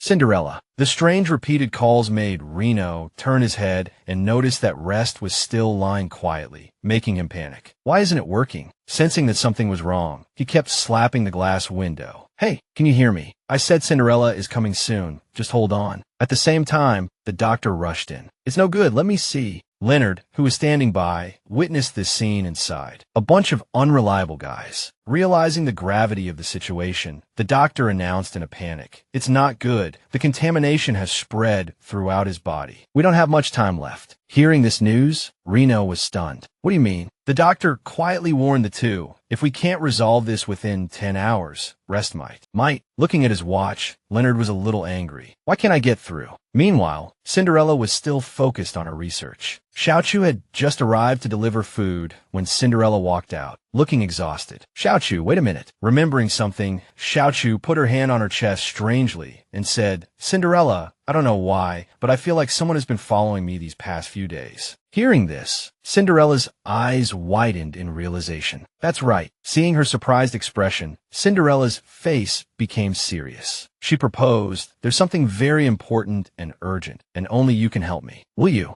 Xiao didn't hesitate and immediately nodded in agreement. You trust me so much, I can definitely do it. The scene changed to the next morning at a familiar place. Seeing Xiao appear with a worried look on her face made Linda curious. Xiao, why are you here? She stammered nervously. I'm here to deliver food. I don't know anything. Linda crossed her arms and asked seriously, then do you know where Cinderella has been this whole time? Hearing Cinderella's name, Xiao trembled trembled in fear. What are you talking about? Cinderella isn't here. Her awkwardness became even more apparent. I didn't say anything. No, I don't know. It seemed Linda had already guessed something. She smiled knowingly. All right, go about your business. Xiao also hurriedly left and entered the research institute. It was a busy time. Xiao, holding a lunchbox, hurried past Hines. Seeing him walking ahead with a group of people, she thought to herself, I won't betray your trust. I hope everything goes smoothly for you two. Cinderella continued to stroke the rabbit. I really need to thank you this time. Don't worry, we'll get you home. Very strange sounds kept coming from outside. Cinderella stood up and put the rabbit back in its cage. Let's do as we planned. Understood. At that moment, the strange bodyguards in black opened the door and walked in. Hines suddenly appeared there with Linda. Cinderella, so you were hiding here. Cinderella immediately switched into performance mode, feigning surprise when she saw the group. How did you find this place? I've been so careful. Hines's face became very serious. He declared, "Stop your research immediately and cooperate with our investigation." She placed her hand on her chest angrily and said loudly, "This is my personal research. What right do you have to investigate me?" Seeing Cinderella so stubborn, Linda laughed sarcastically. "You colluded with Rest and illegally reported the research results of X-39 ahead of schedule. We are conducting a legal and compliant investigation. Unless..." Hearing this, Cinderella was startled. "Unless what?" Linda walked closer and said, "Unless you return the X-39 research subject to us, of course. Hines, and I will find a way to cover this up for you." Seeing her hesitate, Linda quickly grabbed Cinderella's hand tightly. "I'm just doing this for your own good. Rest's background is very sensitive. Do you want to go to jail with him?" Linda's voice grew more urgent. To put it bluntly, this is aiding and abetting enemy espionage. Meanwhile, after searching through the data, several subordinates brought their findings to Hines to report. Confirmed, a critical condition notice has been found. He held the paper in his hand and coldly ordered, "All of you get out." Everyone nodded knowingly. "Yes, sir." Even Linda had to leave. She followed the two with a worried look. After learning about Rest's critical condition, Hines became very smug. "The research subject you worked so hard to get is dying, dead. What's left? What's the point of continuing?" He didn't forget to approach Cinderella and add, "You don't know yet, do you? The hospital has already notified us. Rest will die after today. Everything you've done is in vain." This news made Cinderella tremble all over. She was unsteady on her feet. Seeing her so heartbroken, Hines hurried forward to comfort her. "I know you're not reconciled, so you wanted to join forces with him to betray me, to get my attention." He became more and more smug. "But look, the only person you can rely on now is me." Realizing his plan was gradually succeeding, Hines smiled with interest. "You submit the X-39 research according to the procedure, and I'll take care of that old director. And I promise we'll get married soon." Cinderella kept her face covered, listening to his words. "Let's get everything back on track." At this moment, she suddenly replied, "I understand." Hines smiled excitedly. "As long as you're obedient, we'll be just like before." After saying that, he turned around coldly and left. "Hurry up. You know I don't like to wait." After seeing him leave, Cinderella smiled and removed her hands from her face. I almost burst out laughing. Seeing her plan succeed, she was very excited. A foolish and arrogant man who would want to go back to that. On the other side, Xiao Chu rushed to the hospital where Rest was. "Hurry, hurry, this is something our Cinderella brought." Once opened, the box contained the prepared medicine, surprising everyone. It was an injection. The doctor hurriedly picked up the medicine bottle and examined it. She actually did it. "The rest is up to us." This left Xiao Chu leaning against the wall, panting, "I can't believe I actually delivered it successfully." Recalling the past, Cinderella had handed the medicine bottle to Xiao Chu and instructed,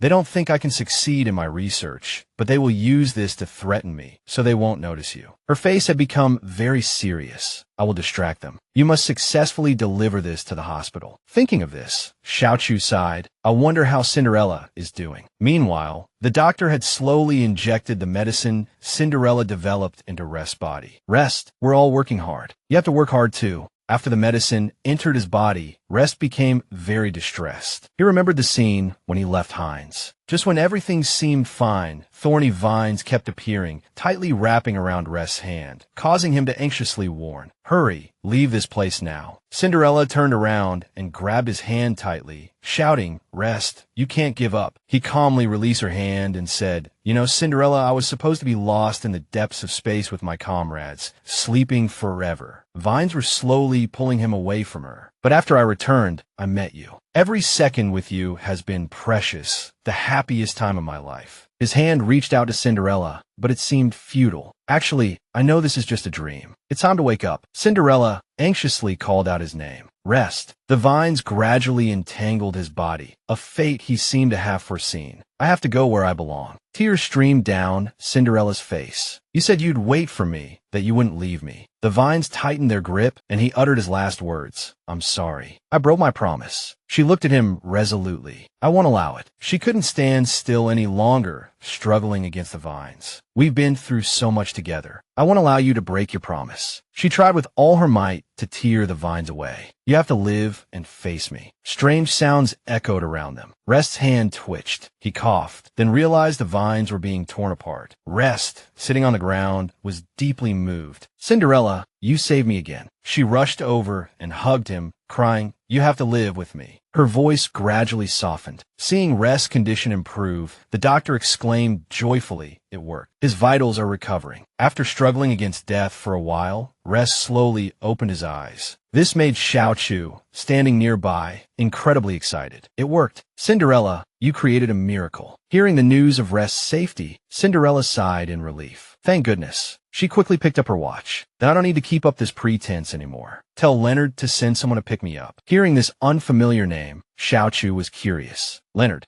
Who's Leonard? Meanwhile, Leonard thought to himself, I see. Watching her run off, he felt utterly bewildered. Am I really that scary? The sounds of fierce fighting erupted outside. Cinderella stepped out and was surprised to see Leonard. You can't pick me up yourself. He chuckled and opened the car door in response. Just passing by. It seems you've guessed something. Do I look like someone trustworthy? In the speeding car, Leonard asked, I'm curious. Did your reason conquer your emotions this time? Cinderella leaned wearily against the car window and replied, This time, I had no choice. One small mistake, and Rest would have lost his life. With that, she fell asleep. Leonard's admiration grew. Cinderella, you truly are a remarkable creature. The scene quickly shifted to the interior of a spacious hospital. Cinderella rushed to Rest's bedside. She looked at him with fervent concern. At that moment, Morrison was standing outside in the corridor, talking to Leonard. Rest just needs a little more time to fully recover. As for you, you seem different lately than before. Hearing this, he lowered his head and said, Actually,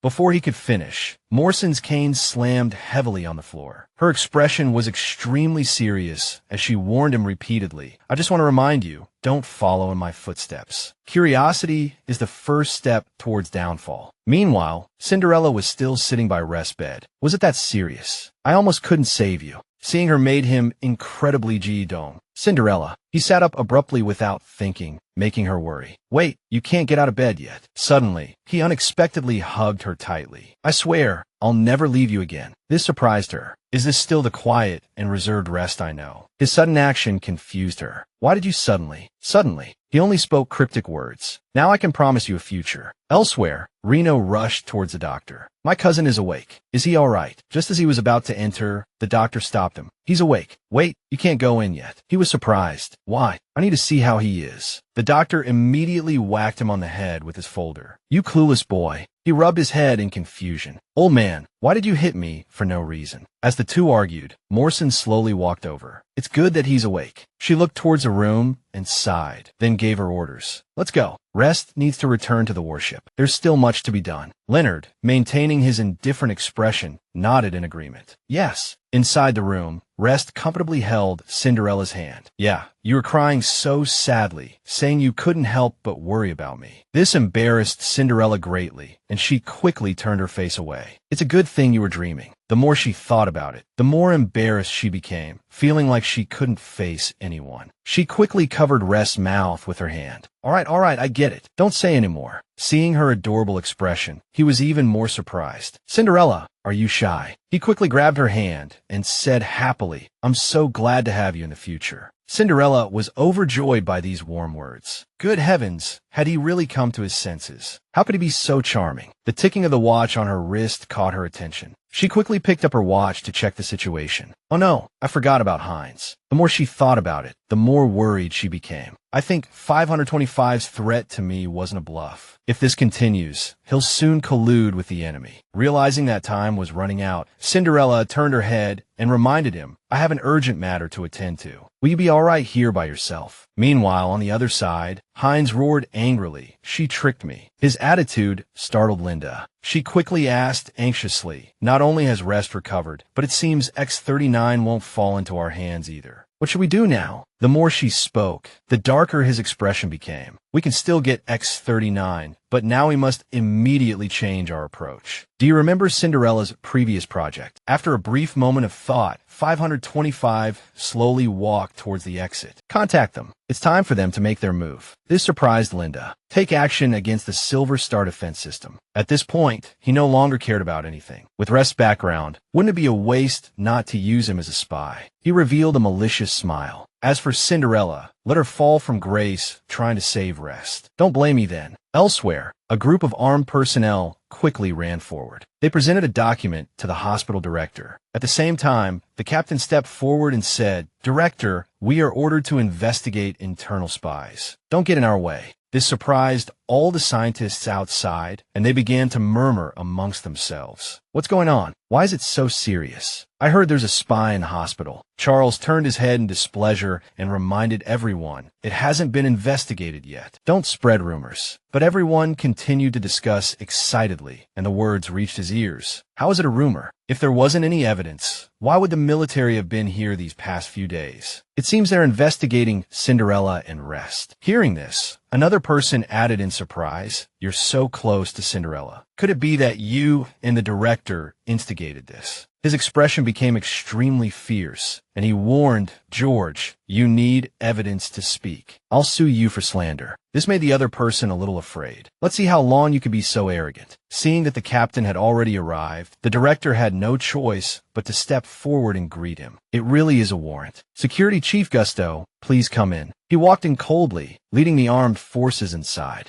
A sinister smile appeared on his face. The enemy is attacking us, about to breach the border, but the Silver Star defense system hasn't issued a warning. Seeing his vicious look, everyone couldn't help but shudder. Now the evidence shows that the lead researcher colluded with the Empire and committed treason. Where's the person in charge of the Silver Star defense system? This caused the people in the Research Institute to laugh mockingly. Where's Cinderella? She's probably hiding somewhere, right? It's not impossible. After all, she has a dubious relationship with that spy. Hearing this name, Gusto laughed in surprise. Where's Cinderella? If she doesn't show up, I'll have to. Just then, Cinderella walked over coldly, looking indifferent. What's the rush? I'm here. Seeing her so relaxed made him even more annoyed. How can you be so carefree? He turned to reprimand the director. Is this the attitude of your research staff? Hearing this, the director was about to explain, we respect the individuality of everyone in the institute. Gusto seemed about to explode. Stop making excuses. I will definitely report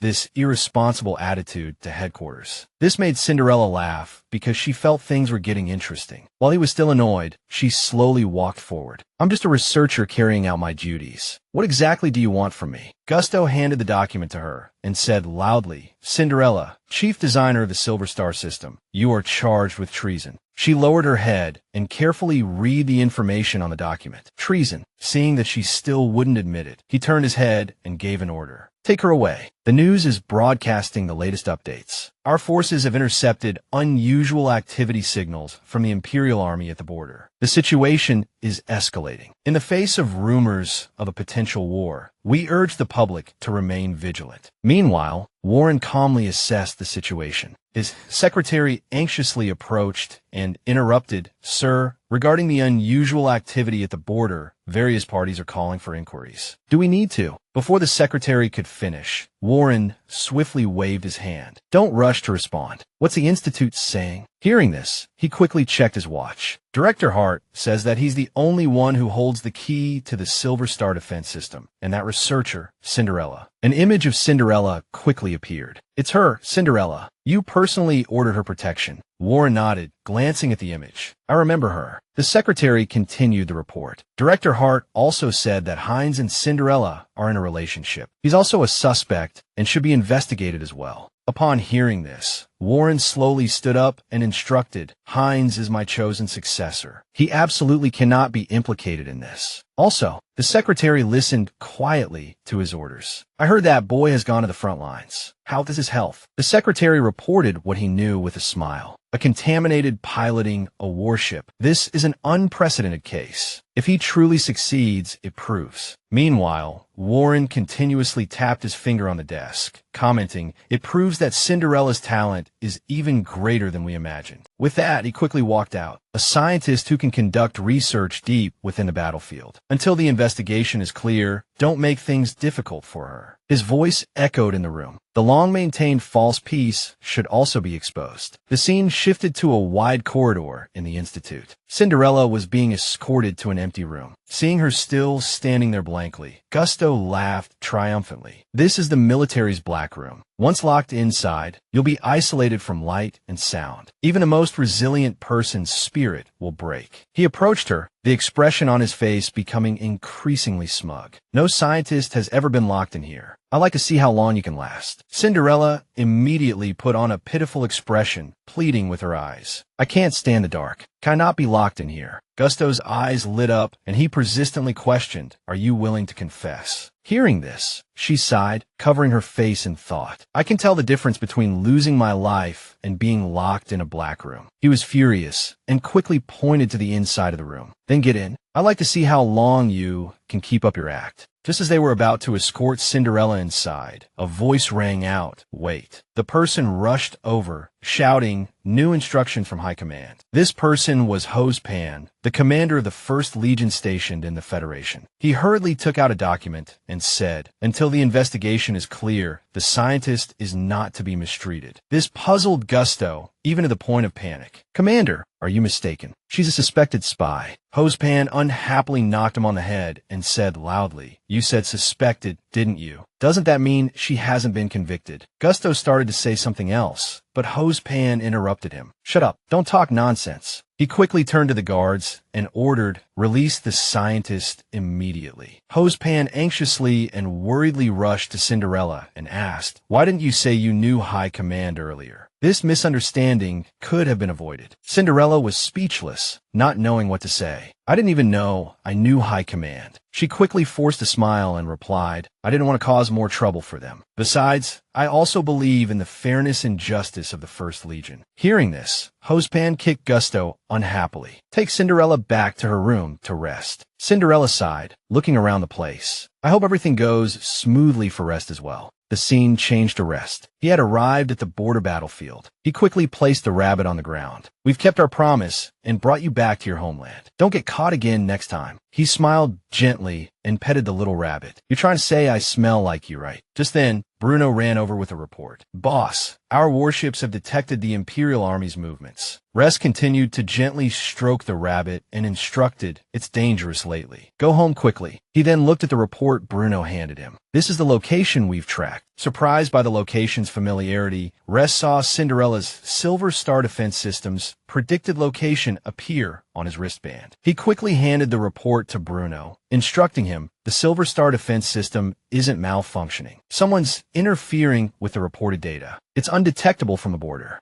A flicker of anger crossed his face. "Log all the data in detail. We have to reach the correct intercept point as soon as possible." Suddenly, Rest was seized by a coughing fit, catching Bruno's attention. He looked at him with deep concern. "Boss, are you all right? You came to the battlefield before you fully recovered." Rest seemed unconcerned. "I couldn't wait. The border needs me." He clenched his fist resolutely. "Cinderella needs me too." With that, Rest and Bruno headed towards the warship. As soon as he stepped inside, a guard urgently called out, "Emergency report. Emergency report." He looked at the two of them and continued, "The Parliament knows. They're demanding an explanation for the unauthorized troop deployment at the border." Cinderella quickly moved to the control panel and replied, "Ignore them. Based on the Silver Star defense system's location data, increase speed to maximum. Full speed ahead." Elsewhere, a secretary hurriedly reported to the speaker, "Speaker, the 10th Legion has cut off all communication." Hearing this, Hines furiously slammed objects onto the floor. "Useless. They're all useless." The more he thought about it, the angrier he became. They couldn't even keep an eye on a dying man, letting him sneak off to the border. At that moment, another subordinate stepped forward to report, "We've discovered a shipment of auction items from Hornobos being transported to the border." He added, "It's Lord Ka's private plane, so we can't investigate. Hearing this, Hines was both shocked and surprised. What connection does Rest have with Hornobos? The subordinate quickly lowered his head and reported, Lord Ka is too mysterious. We can't find any information on him. Hearing this, Hines tapped his fingers on the table repeatedly and sighed. Black Raven lost his life in Hornobos before. Does this Lord Ka really not get along with the assassin organization? The subordinate nodded, continuing to express his concerns. Too many coincidences at once is likely no coincidence at all. Remembering something, he quickly picked up the phone and reported, Your Excellency, the 10th Legion is refusing to answer our calls. What should we do now? A vicious smile spread across Hines's face as he swiftly made a decision. Not answering. Then let them face public opinion. Issue a public statement, questioning the 10th Legion. He then walked forward. I'm going to see the senior leadership. Inside the room, the secretary quickly lowered his head. Hines wants to see you. Warren continued to look at the documents in his hand, sighing, barely containing his anger. A look of disdain crossed his face. Let him in. Remind him of what Director Hart told him. He needs to avoid any conflict of interest. As soon as Hines entered the room, he angrily declared, Rest poisoned Cinderella. We need to launch a full investigation. The secretary calmly replied with a smile, If I recall correctly, your accusation was that the Silver Star defense system malfunctioned. Hearing this, Hines's face clearly showed displeasure. What do you mean by that? The secretary continued to explain to him, undeterred. The access key to the Silver Star defense system isn't solely in Cinderella's possession. A thorough investigation might implicate you as well. Left with no other choice, Hines could only turn and leave. I understand. Remembering something, he suddenly stopped. His subordinate asked curiously, Is he suspicious? Realizing that things weren't going according to plan, he gritted his teeth in anger. Contact them. Rest must be killed at the border. No survivors. Inside the room, the phone rang incessantly. Gusto, Gusto, Gusto. Seeing he still hadn't moved, she prompted Gusto. This infuriated him. That damned woman, still trying to order me around, even from outside. His anger grew. Damn it, I can't show my hand yet. He entered the room, forcing a smile. Coming. What do you need? Cinderella quickly pointed at the television. I'm bored. Can I have a tablet with internet access? Although Gusto was furious, he could only suppress his anger. Here, although you're in the lounge, you haven't been completely cleared of suspicion. Cinderella smiled, quickly placing the fruit platter on the table. I understand. You can install more surveillance cameras or other equipment. I can only browse, not reply. Left with no other choice, Gusto handed her a tablet. You can only browse, not reply. Looking at the contents of the tablet, Cinderella was surprised. Gusto's face became even more smug. Breaking news. The 10th Legion, disregarding the Council's objections, has unauthorizedly appeared at the border and is now under public inquiry. After speaking, he sighed dramatically. The public suspects the 10th Legion is rebelling. This has nothing to do with us. Cinderella silently watched the news screen showing Rest, the commander of the 10th Legion, leading his troops in a supposed border rebellion. Comments kept popping up. First floor, this is insane, so blatant. Second floor, don't you know? Rest's identity is very complicated. Third floor, I know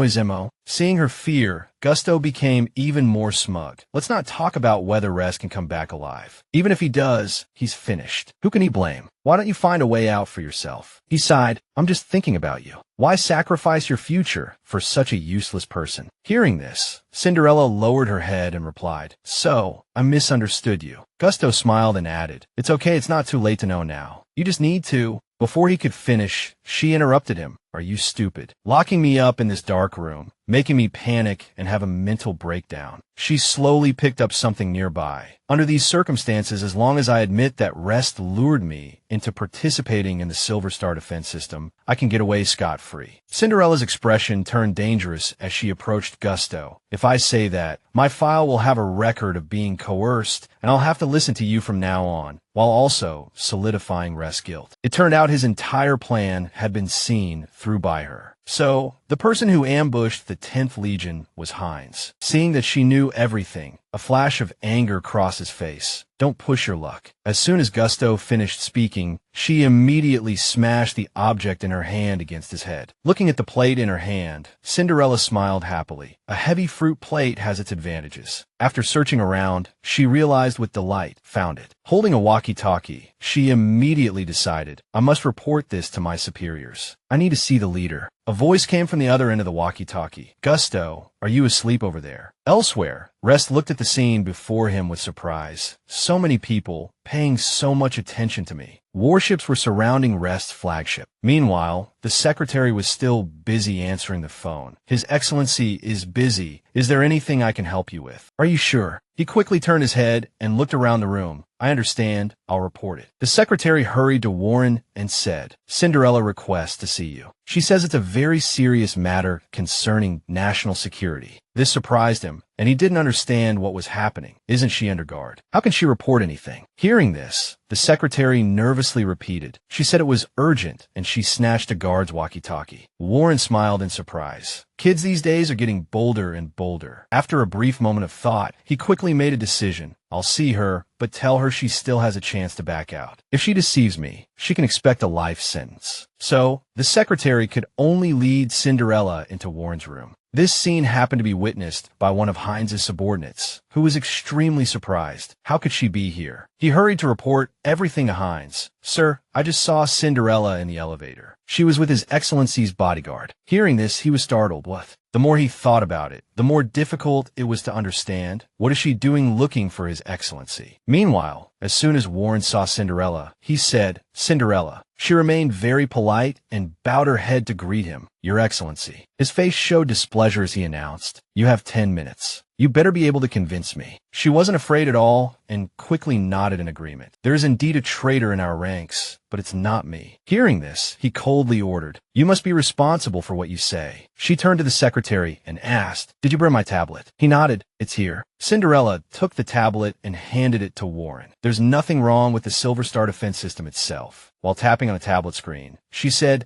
Someone deliberately distorted the displayed location of the Imperial warships. An alert sounded from the tablet. Beep, beep, beep, red alert, restriction alert, alert. You have activated isolation permissions. All permissions except for authorized devices are invalid. Please confirm. Cinderella nodded continuously while tapping the tablet. Confirm. After connecting to the other end, she said, Rest. Restore your location within 1 minute. Okay. He nodded in agreement. All right, Cinderella said, smiling at Warren after completing these simple operations. Actually, during my research, I set a hidden command. She tapped her fingers, searching for the information. Now, only I have the final authorization. Rest will synchronize the battle data from the front lines, proving that the Silver Star defense system has no issues. Hearing this, Warren glanced at his secretary, as if giving a silent signal. The tablet screen in front of the three of them clearly displayed everything that had been recorded. She snuck a glance at him. The Empire has already crossed the border. Aren't you worried? He coldly replied. The scale is still within a controllable range. At this point, Cinderella quickly proposed, Want to make a bet? Warren, finding the situation intriguing, nodded enthusiastically. That's interesting. What kind of bet? She smiled comfortably and continued. I bet Rest can annihilate all the enemy forces using the Silver Star defense system. After finishing, Cinderella continued to put forward her request. This time, you won't pursue his arbitrary decision and will reinstate him. Just then, the door opened and a voice rang out, I agree. The newcomer was Anthony, the Legion commander of the 10th Legion, Rest's direct superior and Warren's teacher. Seeing him, Warren was a little surprised. Teacher Anthony, aren't you ill? Why are you here? He sat down angrily, grumbling. It's not like I'm here to clean up the mess for that brat. After all, he's still the captain of my squad. Remembering the important matter, Anthony's expression immediately calmed down, and he went straight to the point. As long as he can triumph this time, not only can he return to the army, but I'll give him my position as well. Hearing this, Warren felt uncomfortable and quickly reminded him, Teacher, appointing a Legion commander is a major event. It can't be so hasty. At this moment, Cinderella was also secretly thinking, Anthony is the Legion commander of the 10th Legion. In the story, he seemed to have died quietly in bed from illness. Contrary to Warren's thoughts, Anthony retorted with displeasure, except for the 1st Legion, which is related to the Parliament. The personnel appointments of other legions are autonomous. His voice echoed in the room. As long as he can still control that warship, he could be the Legion commander of the 10th Legion. After speaking, he smiled and turned to Warren. I'm old too. That position should be his. What do you think? Seeing the stubborn look on his face, Warren could only sigh. Since you've said so, I have no objections. Anthony continued to look at Cinderella. I'll take that bet. Meanwhile, on the other side, looking at the information in front of him, Hines became panicked. What's going on? My authorization is gone. At the same time, his subordinate rushed into the room and reported, it's bad. Legion Commander Anthony has arrived too. Hearing this, Hines slammed the table in anger and stood up. What did you say? Isn't he too sick to even stand up? The more he spoke, the more worried he became, unsure of what to do. What should we do next? Our connection with that side. He immediately stood up and shouted, cut off all contact for now. Clean everything up thoroughly. We've lost this battle. The thought of his plan being foiled made him clench his fists in anger. I have to protect myself first. The scene shifted to the inside of the massive warship. Cinderella controlled the warship, flying it through the air. Bruno, are you in position? He quickly reported just a few stragglers. I caught them all. He added with an incredibly smug look on his face. They were carrying jamming devices, trying to sneak in and paralyze our weapons. We really owe this to the Silver Star positioning system. Meanwhile, more and more warships gradually appeared around the area. A smug look gradually appeared on Rest's face, and he nodded. Just as I thought. Then there's nothing to worry about. Rest didn't hesitate and immediately gave the order, all warships, listen up. Commence full attack. Huge explosions rang out continuously, while the three people on the other side held their breath, observing the battle situation. Anthony seemed to notice Cinderella's unusual demeanor. Cinderella, are you nervous? She sighed and decided to voice her thoughts completely. It would be a lie to say, I'm not nervous. This attack by Rest not only concerns his own future, but also mine. She silently recalled her past self and added, and our future. Just then, Anthony started coughing incessantly. Seeing him so ill, Warren was very worried. Teacher, you're being too reckless. But he just calmly waved his hand. I'm old. I have to entrust the future of the Federation to a reliable subordinate before I can rest easy. Anthony continued to glance at Cinderella and smiled approvingly. Back then, besides retirement, there was actually a better option, but he chose to be with you. He really didn't choose the wrong person. Hearing this, she silently recalled the pitiful Rest from the old story. No,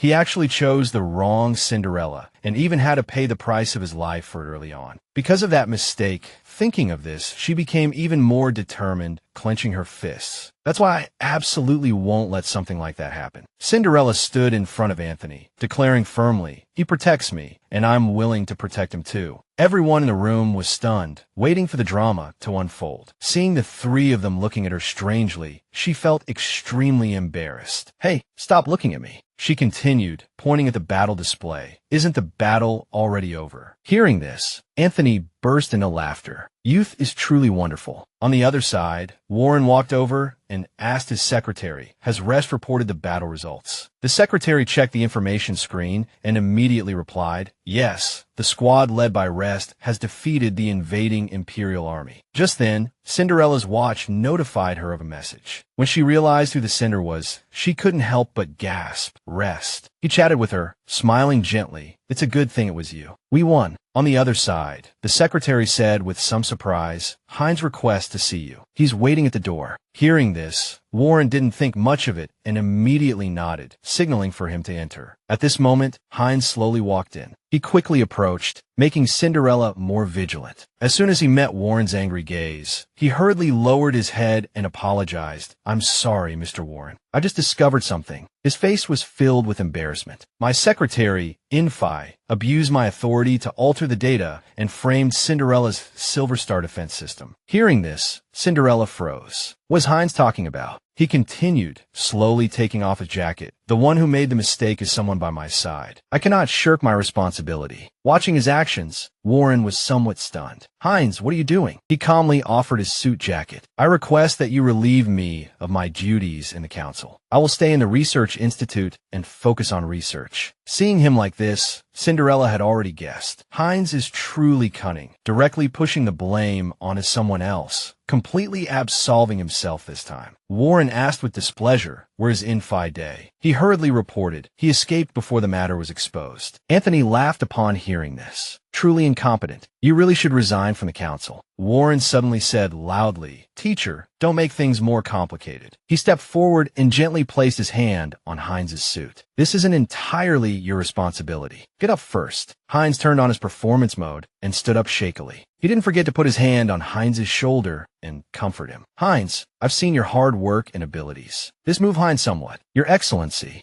Warren picked up Heinz's suit and slowly helped him put it on while saying, "You still have a long way to go, and there are many things you need to learn. I believe you will remember today's lesson." After speaking, he didn't forget to turn around and instruct, "You should stay home and reflect on your actions during this time. We will do our best to apprehend Infi Day." This series of events made Cinderella furious. Such good acting. Damn, what a waste not to be an actor. As she was thinking this, Heinz walked up to her and looked at her apologetically. "I know you blame me, but I did it for the security of the nation. Cinderella, please forgive me." Her answer was of course no. She turned her head to the other side. Anthony, standing to the side, tapped his chair with disdain, his expression turning very ugly. "Is this matter just going to end like this? Who's going to apologize to Rest?" Hearing this, Warren also turned his head and suggested to Heinz, "Rest will be back soon. You should apologize to him publicly." Hearing this, Heinz clenched his fists in anger. He likely didn't have the guts to face the situation and quickly lowered his head. "Then I'll go prepare." At the same time, Anthony also slowly stood up and informed everyone, "I have to go prepare the handover documents for Rest for his reinstatement." Seeing the group leave, Cinderella also immediately turned around. "I have to go complete the basic part of the Silver Star defense system." Suddenly, Warren called out to her, "Cinderella, wait a moment." She approached him puzzled. "Your Excellency, is there something else?" His expression was calm, and he quickly voiced his thoughts. "I know you're outstanding, but Heinz and Rest are also talents of the Federation. I hope you can do your best to handle your relationship issues." Hearing this, she was momentarily speechless, not knowing what to say. "Since you asked, can I be honest?" Her words made Warren unconsciously take a step back. Cinderella stepped forward and declared loudly, "Heinz and I have already broken up completely, so there's no relationship between us." A playful smile appeared on her face, as if teasing him. "If you're going to ask about relationship issues, could you help me persuade him?" Hearing this, Warren smiled and shook his head. "I'm just reminding you."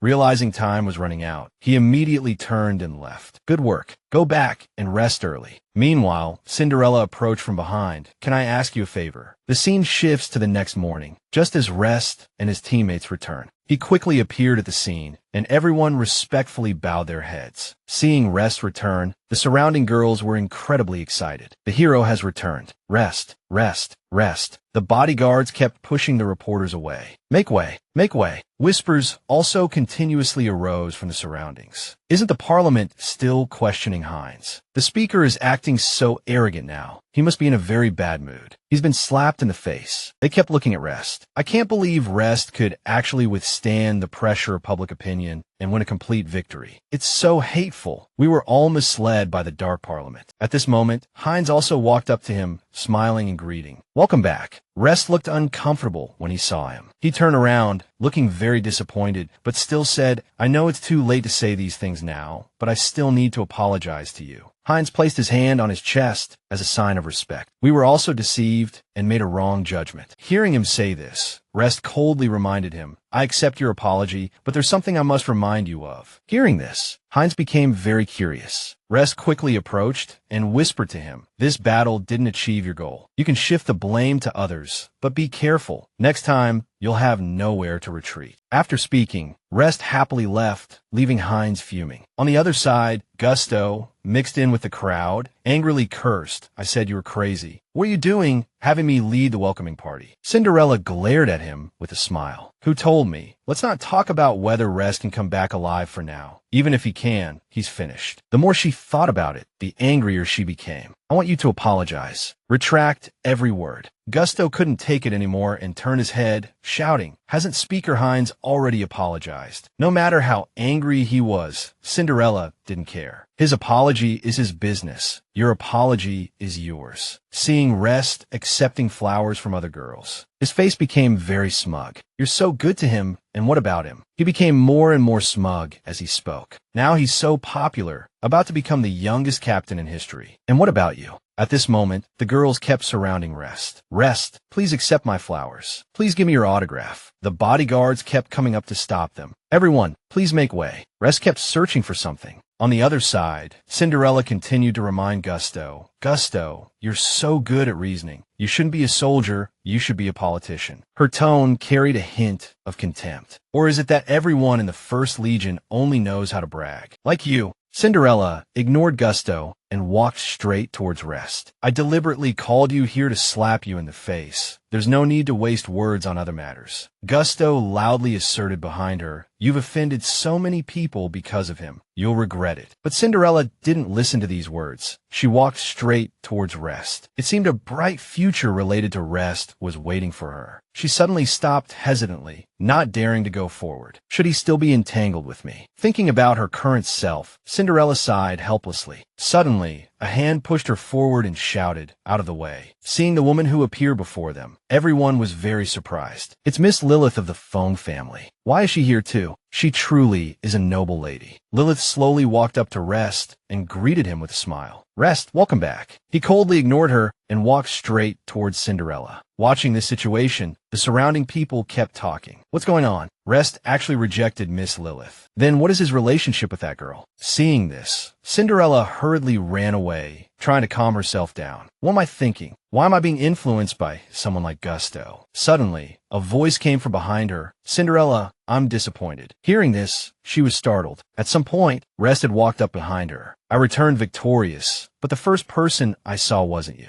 Looking at his disappointed expression, she hurriedly shook her head in explanation. No, because I wasn't feeling well. This worried him, and he hurriedly ran to her side. What's wrong? Or do you feel unwell? She shook her head and said, don't worry. But he ignored this and directly picked Cinderella up. I'll take you to the hospital first. This scene made Lilith, who was witnessing it from the side, very angry. Damn it. In the distance, there was another person who felt very uncomfortable with these scenes. Embarrassed, Cinderella hurriedly asked Rest to put her down. I feel much better now. He still looked at her with concern. But your face is so red. Are you really okay? Flustered, she explained, it's because the sun is too strong. He suddenly shielded her from the sunlight. Is that so? Rest's warm gesture made Cinderella's heart almost skip a beat. So gentle. He just smiled softly and said to her, hold on tight. In front of everyone, he quickly carried her away. Is your body all right? He smiled and shook his head, mostly recovered. Cinderella, thank you so much. As time gradually shifted to evening, Cinderella looked worriedly at Rest, who was still cooking. Are you sure it's okay that you haven't reported in? He gently turned around and placed a plate of food in front of her. I already reported on my way back. That old man is currently causing a ruckus in the council. Hearing him say this, Cinderella gradually recalled the old man. Is it Legion Commander Anthony? Rest. Rest smiled and continued. That's right. He's probably still arguing. I'd rather not add fuel to the fire. She was about to say something. Coincidentally, he was also about to say something.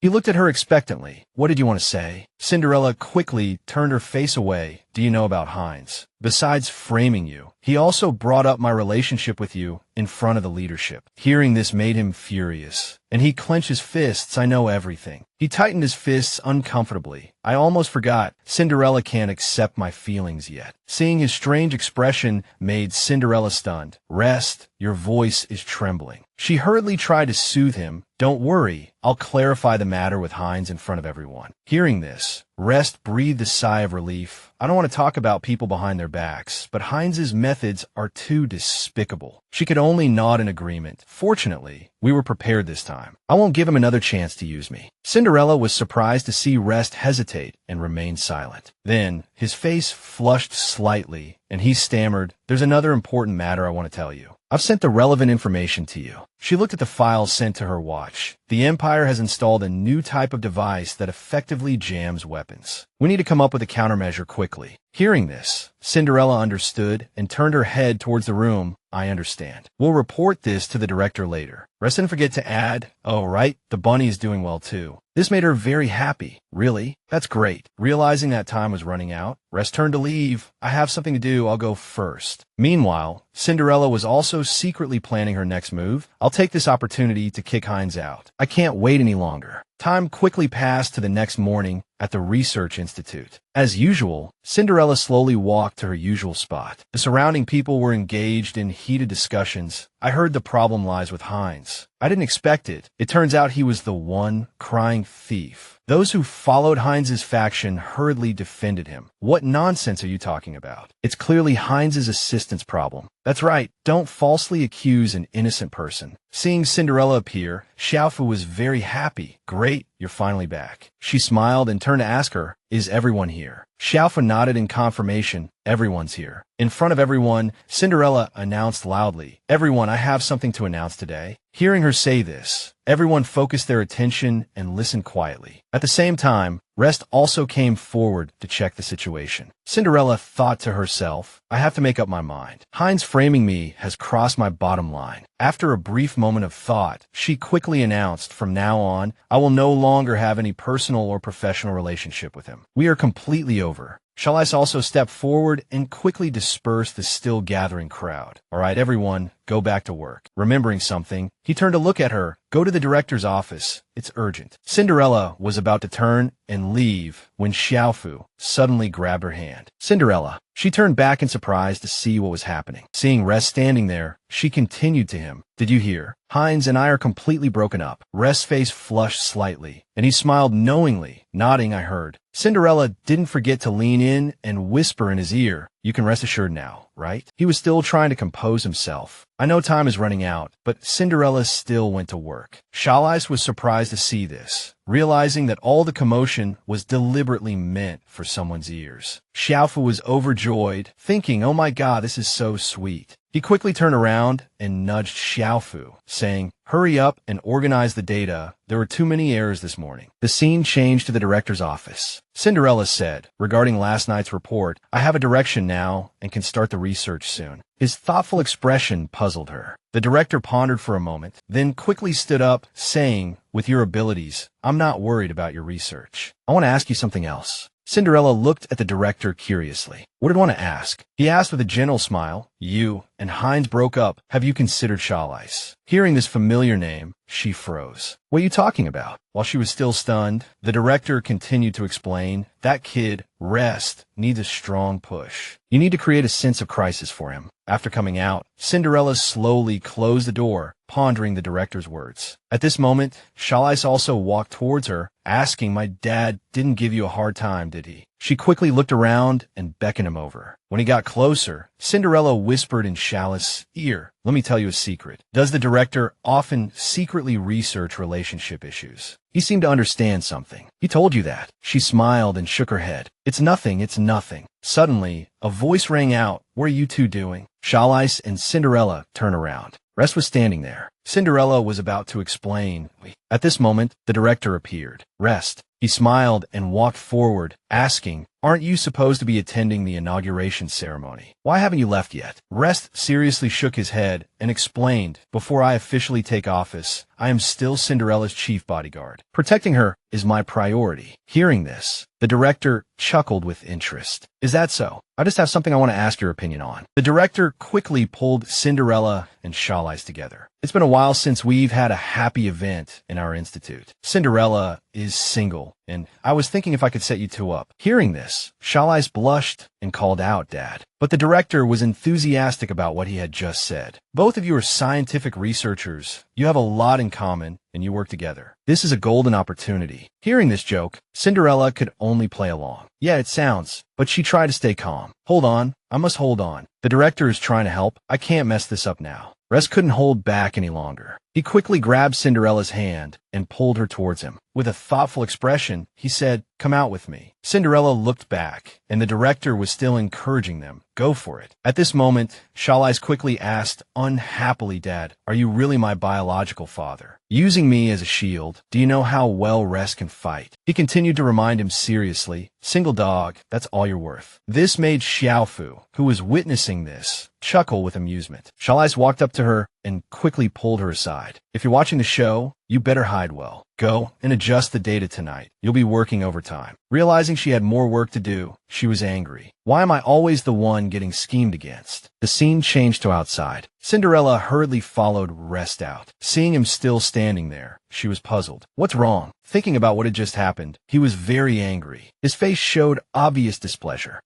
Cinderella became even more expectant. What do you want to say? To her surprise, Rest explained with a wry smile, nothing. He has a good family background. He's very suitable for you. Seeing his reaction, Cinderella was also taken aback. Wait, how could I forget about this? His parent situation has affected Rest's mentality, and it's also an important reason why he doesn't dare to be with me. Thinking about the director's plan, she became even more puzzled. Director, oh director, you're really doing some harm. Seeing that she still didn't react, Rest lowered his head and continued. Even if my body recovers, it will only drag you into suspicion. Thinking about his own fate, he felt helpless. I haven't told you, but you already know everything. My parents. Before he could finish, Cinderella shouted, enough. Seeing that he still refused to speak, Cinderella became even angrier. That was their choice. It has nothing to do with you. You can't torture yourself with other people's mistakes. At this point, Cinderella's face flushed slightly. And torture the people who care about you. Rest was taken aback by these words. Cinderella, remembering what he had just said, felt a surge of anger. When will you finally face your own feelings? Hearing this, he quickly turned his face away. I told you, you shouldn't choose me. She quickly reached out and turned his face back to her. Cinderella's expression became very sincere. Do you really want me to fall in love with and marry Shawlice while you just watch from afar? Hearing this outcome, he trembled slightly, reluctantly. If that would make you happier. She gave a sad smile. I knew you were stubborn, otherwise you wouldn't have ended up like this before. Cinderella gazed tenderly into Rest's sorrowful eyes. I finally understand. I shouldn't be reasoning with you, but waiting for you to speak your mind. Her resolve hardened, and a faint blush colored her cheeks. But I should take direct action. Before Rest could react, Cinderella leaned in and kissed him. Time seemed to stand still. She slowly released him. Recalling what had just happened, Rest's face was completely flushed.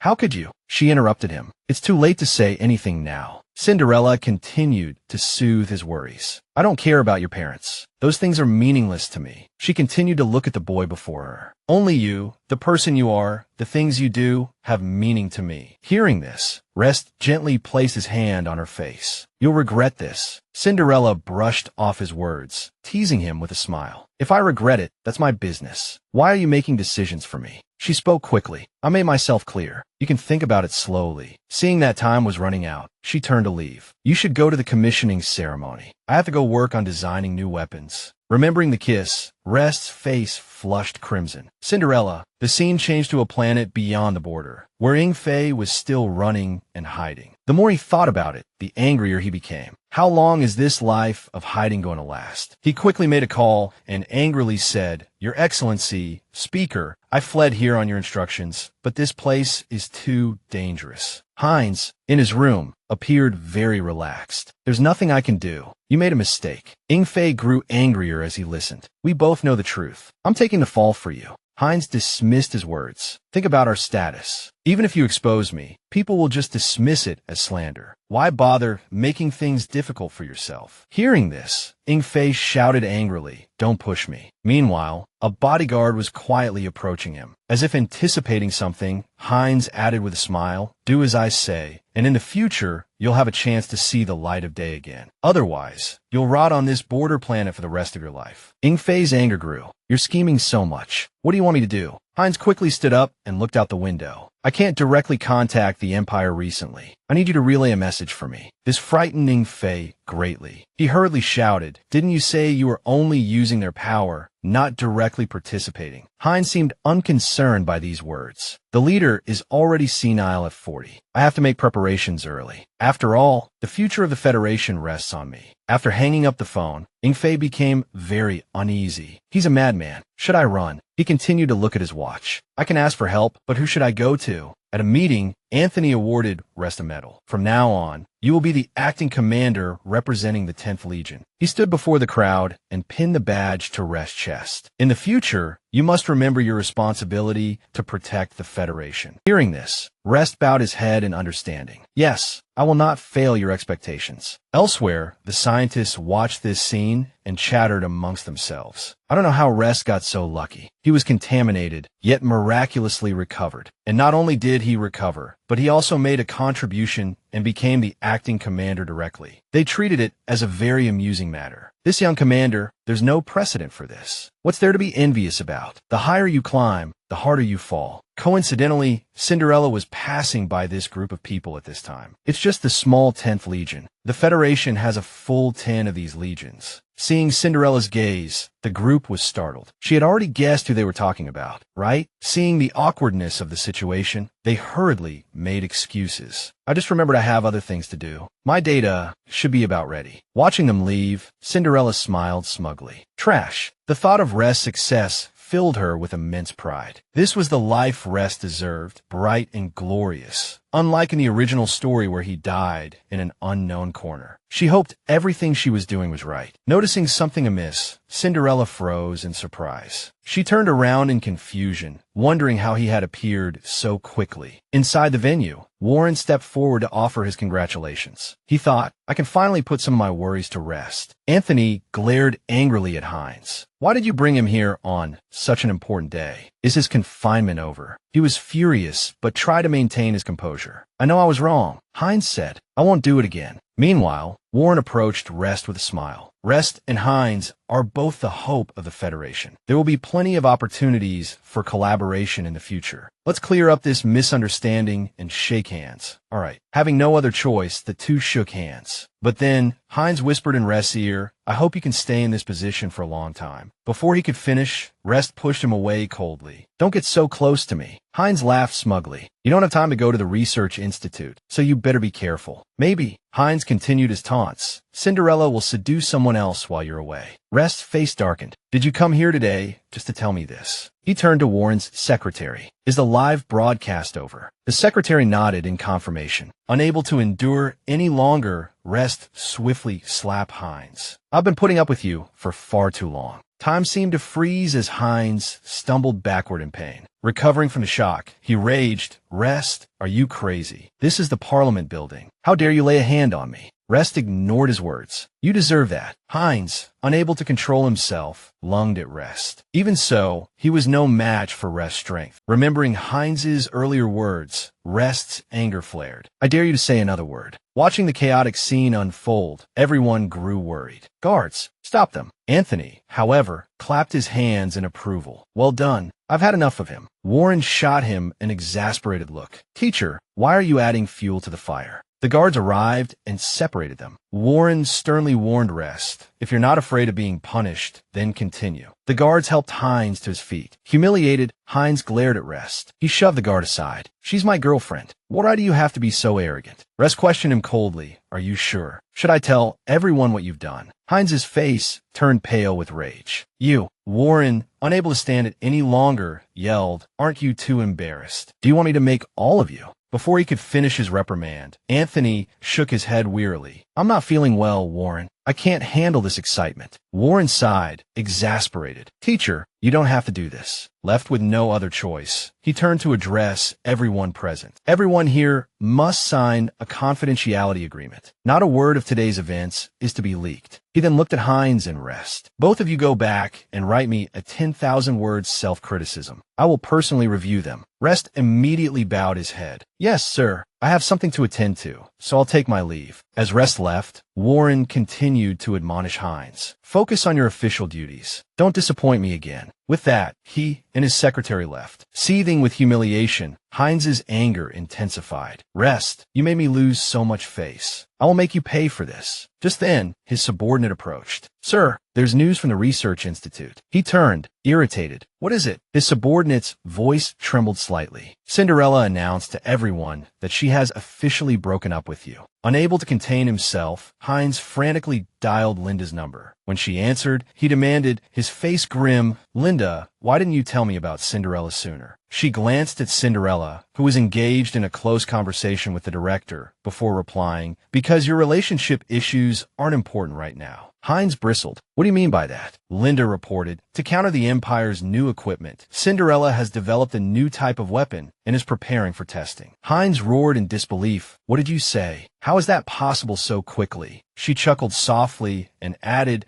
don't we both know Cinderella is a genius? It makes her even more hateful when I think about Hines's feelings for her. If it weren't for that, we could have been together openly long ago. Why are you still clinging to her? Hines sighed wearily and reminded her, don't speak in that tone. This is all for our future. Linda turned to leave, persistently asking, you better be able to deliver. So what should we do next? He quickly straightened his clothes and walked outside. Rest has become the acting commander. Fortunately, it's only temporary. There's still time to ruin him. All these words were heard by his secretary behind him. Meanwhile, Linda quickly hung up the phone. Let's deal with Rest. On the other side, Xiaofu stretched comfortably, exhausted. Damn Kelly, always exploiting people. I'm so tired. Remembering something, she kept sending text messages to spread the news. Today's Gossip Daily is telling everyone a story. This story is purely fictional. Any resemblance to actual persons, living or dead, is purely coincidental. Xiaofu became very expectant. Interesting, I love listening to stories. The story was slowly narrated. Let's say there's a person whose mother was an imperial spy. After the incident, their biological father also died because of it, but that person could still join the military and rise to a high position. She seemed to realize something was amiss and looked at the computer screen. Wait, isn't that Rest? The number of viewers had reached 300,000. She anxiously stood up, realizing the situation. It's over. Why today of all days? He just got promoted. Xiaofu hurriedly grabbed the information. She ran into the room and shouted, Cinderella, it's bad. Someone is stirring up trouble. Cinderella was still engrossed in research and discussion with the director and Shulais. Seeing this, she felt a little awkward, not knowing what to say. Everyone's here. Cinderella calmly put her tablet aside. She turned her head and asked what happened. Shulais jokingly teased, so anxious. Come in and tell us. Xiaofu hurriedly held up the tablet and explained everything. Someone exposed Rest's birth parent's story, and there are already 500,000 viewers now. This news instantly stunned everyone present. The situation wasn't good. Hearing this, the director sighed helplessly. This matter wasn't a big deal back then. Later, Rest's parents passed away, and no one has mentioned it since. Shulais seemed to understand the person behind it all. Bringing up old matters at this juncture isn't the purpose too obvious. At the same time, the director also received new information. Latest news, Rest got into a fight with Hines after taking office. This news shocked Cinderella even more. What? He continued to tell her, the leadership seems very angry and dissatisfied with Rest. Cinderella calmly held the information on her tablet. They fought in the Parliament Hall, in front of everyone. She slowly placed the tablet on the table. It must be that bastard Hines doing something bad again, or it's related to me. Hearing this, Shulais was a little surprised. Sometimes I really admire your trust and Rest. Hearing this, the director angrily patted her, still making sarcastic remarks. You were given a chance, but you didn't cherish it. Cinderella just smiled and explained to everyone, I know Rest. There's only one possibility. She quickly told everyone her thoughts. Hines has been in the limelight recently, but unfortunately, it's not for anything good. So he needs to quickly pull himself out of the public opinion. Xiaofu sat wearily on the chair inside, so he needs to create a bigger wave, and he could take revenge on Rest at the same time. Hearing this, Shulais rubbed her head in surprise. That's right. Her face had become very disappointed. Of course I know. I just didn't expect. Her eyes held a trace of resentment toward Hines's previous actions. Speaker Hines is usually so outstanding, but behind it all, he's like this. It's really disappointing. Meanwhile, Cinderella was still constantly checking the news on her tablet screen. It seems the number of viewers is still increasing. This can't go on. We had to find a way to shut down this live stream first. The moment she pressed the stop button, she was a little surprised. The tablet screen suddenly changed. Someone had shut down the channel. Who did it? In Cinderella's mind, there was only one name, Leonard. So Cinderella left. I got someone to hack the live stream. This made her happy. So simple and crude, just like you. Cinderella's expression became a little serious. But my people also discovered something. She seemed to realize that the subsequent plan would be more troublesome. Someone took the job, a step too late, but the goal is to drag her down. She just silently watched the scene before her, wanting her and Rest to be destroyed together. The thought of how to deal with the aftermath made Cinderella not want to face it. She could imagine the trouble that would follow. But even so, she turned around cheerfully, enjoying life peacefully. But it was still uncertain who would be destroyed. She quickly proposed to the director, "The experiment for the new weapon has been approved. Can we put it into use as soon as possible?" Hearing this, he quickly nodded in agreement, realizing that time was running out. Cinderella turned to leave. "Then I'll leave it to everyone. I have some personal matters to attend to, so I'd like to take a few days off." Her actions left the director quite stunned. Why do I feel like this child is more like the director than I am? Shalai slowly picked up her tablet, knowing time was of the essence, as there were still many things to do here. A clamor of voices erupted. The Federation's acting commander is actually an Imperial spy. Let's review the spy cases of the past decade. Mocking voices continued. The rising star of the military was suspended right after his promotion. Comments flooded in. Comment 1. That guy's parents died mysteriously because of the spy case. Comment 2. What good could he be? Various comments exploded across social media. Comment 2. He's fighting battles and shedding blood for you, and all you can do is run your mouths. Comment 3. Victory. Who knows how that came about? Comment 1. An Imperial spy going to the border is like returning home, isn't it? Comment 2. Dismiss him. Resign. With such a stain, he still wants to be commander. Comment 3. Agreed. Remove Rest. This startled Lilith, who was browsing the news. At this moment, Reno quickly sat down beside her. Are you still angry? I really didn't expect Rest to come from a family of spies. He gave a mocking smile. He's not worthy of being acting commander. Lilith was deeply uncomfortable with these words. She swiftly splashed a glass of wine in his face. Enough. Shut your mouth. Her actions stunned Reno. Lilith, you. But she didn't care and continued to scold him. How could a hero like to be a spy? I think you're all crazy. Her outburst caused everyone to turn and look in their direction. Reno uncomfortably wiped the wine from his face. The evidence is right in front of you, and you still don't believe it. Lilith refused to give in. What evidence? Just because they say Rest's mother was a spy. She continued to announce loudly to everyone in the bar, Rest's father was a general more than a decade ago. Why don't any of you mention all the military achievements he made? After saying this, she glared at Reno, her expression pained. And Rest. He was almost killed when he was infected during his previous deployment to the border, not to mention he had to retire. Because of it, Lilith had completely lost control, even grabbing Reno by the collar. Her face as if transformed into another person. I'm telling you, all of that could be fake. Just then, another person quickly came over to try and calm her down. We're just discussing the news. Don't get so worked up, Lilith. She ignored everyone, continuing to rant. And you're also the kind of person who ignores the truth and messes everything up. You're no good either. With that, she quickly turned and left, being used as a pawn and still so happy about it. How can I drink with you? Reno called out in confusion. Where are you going, Lilith? She turned back angrily and declared, I'm going to find Rest, because she thought to herself, he must be very upset right now. This is my chance.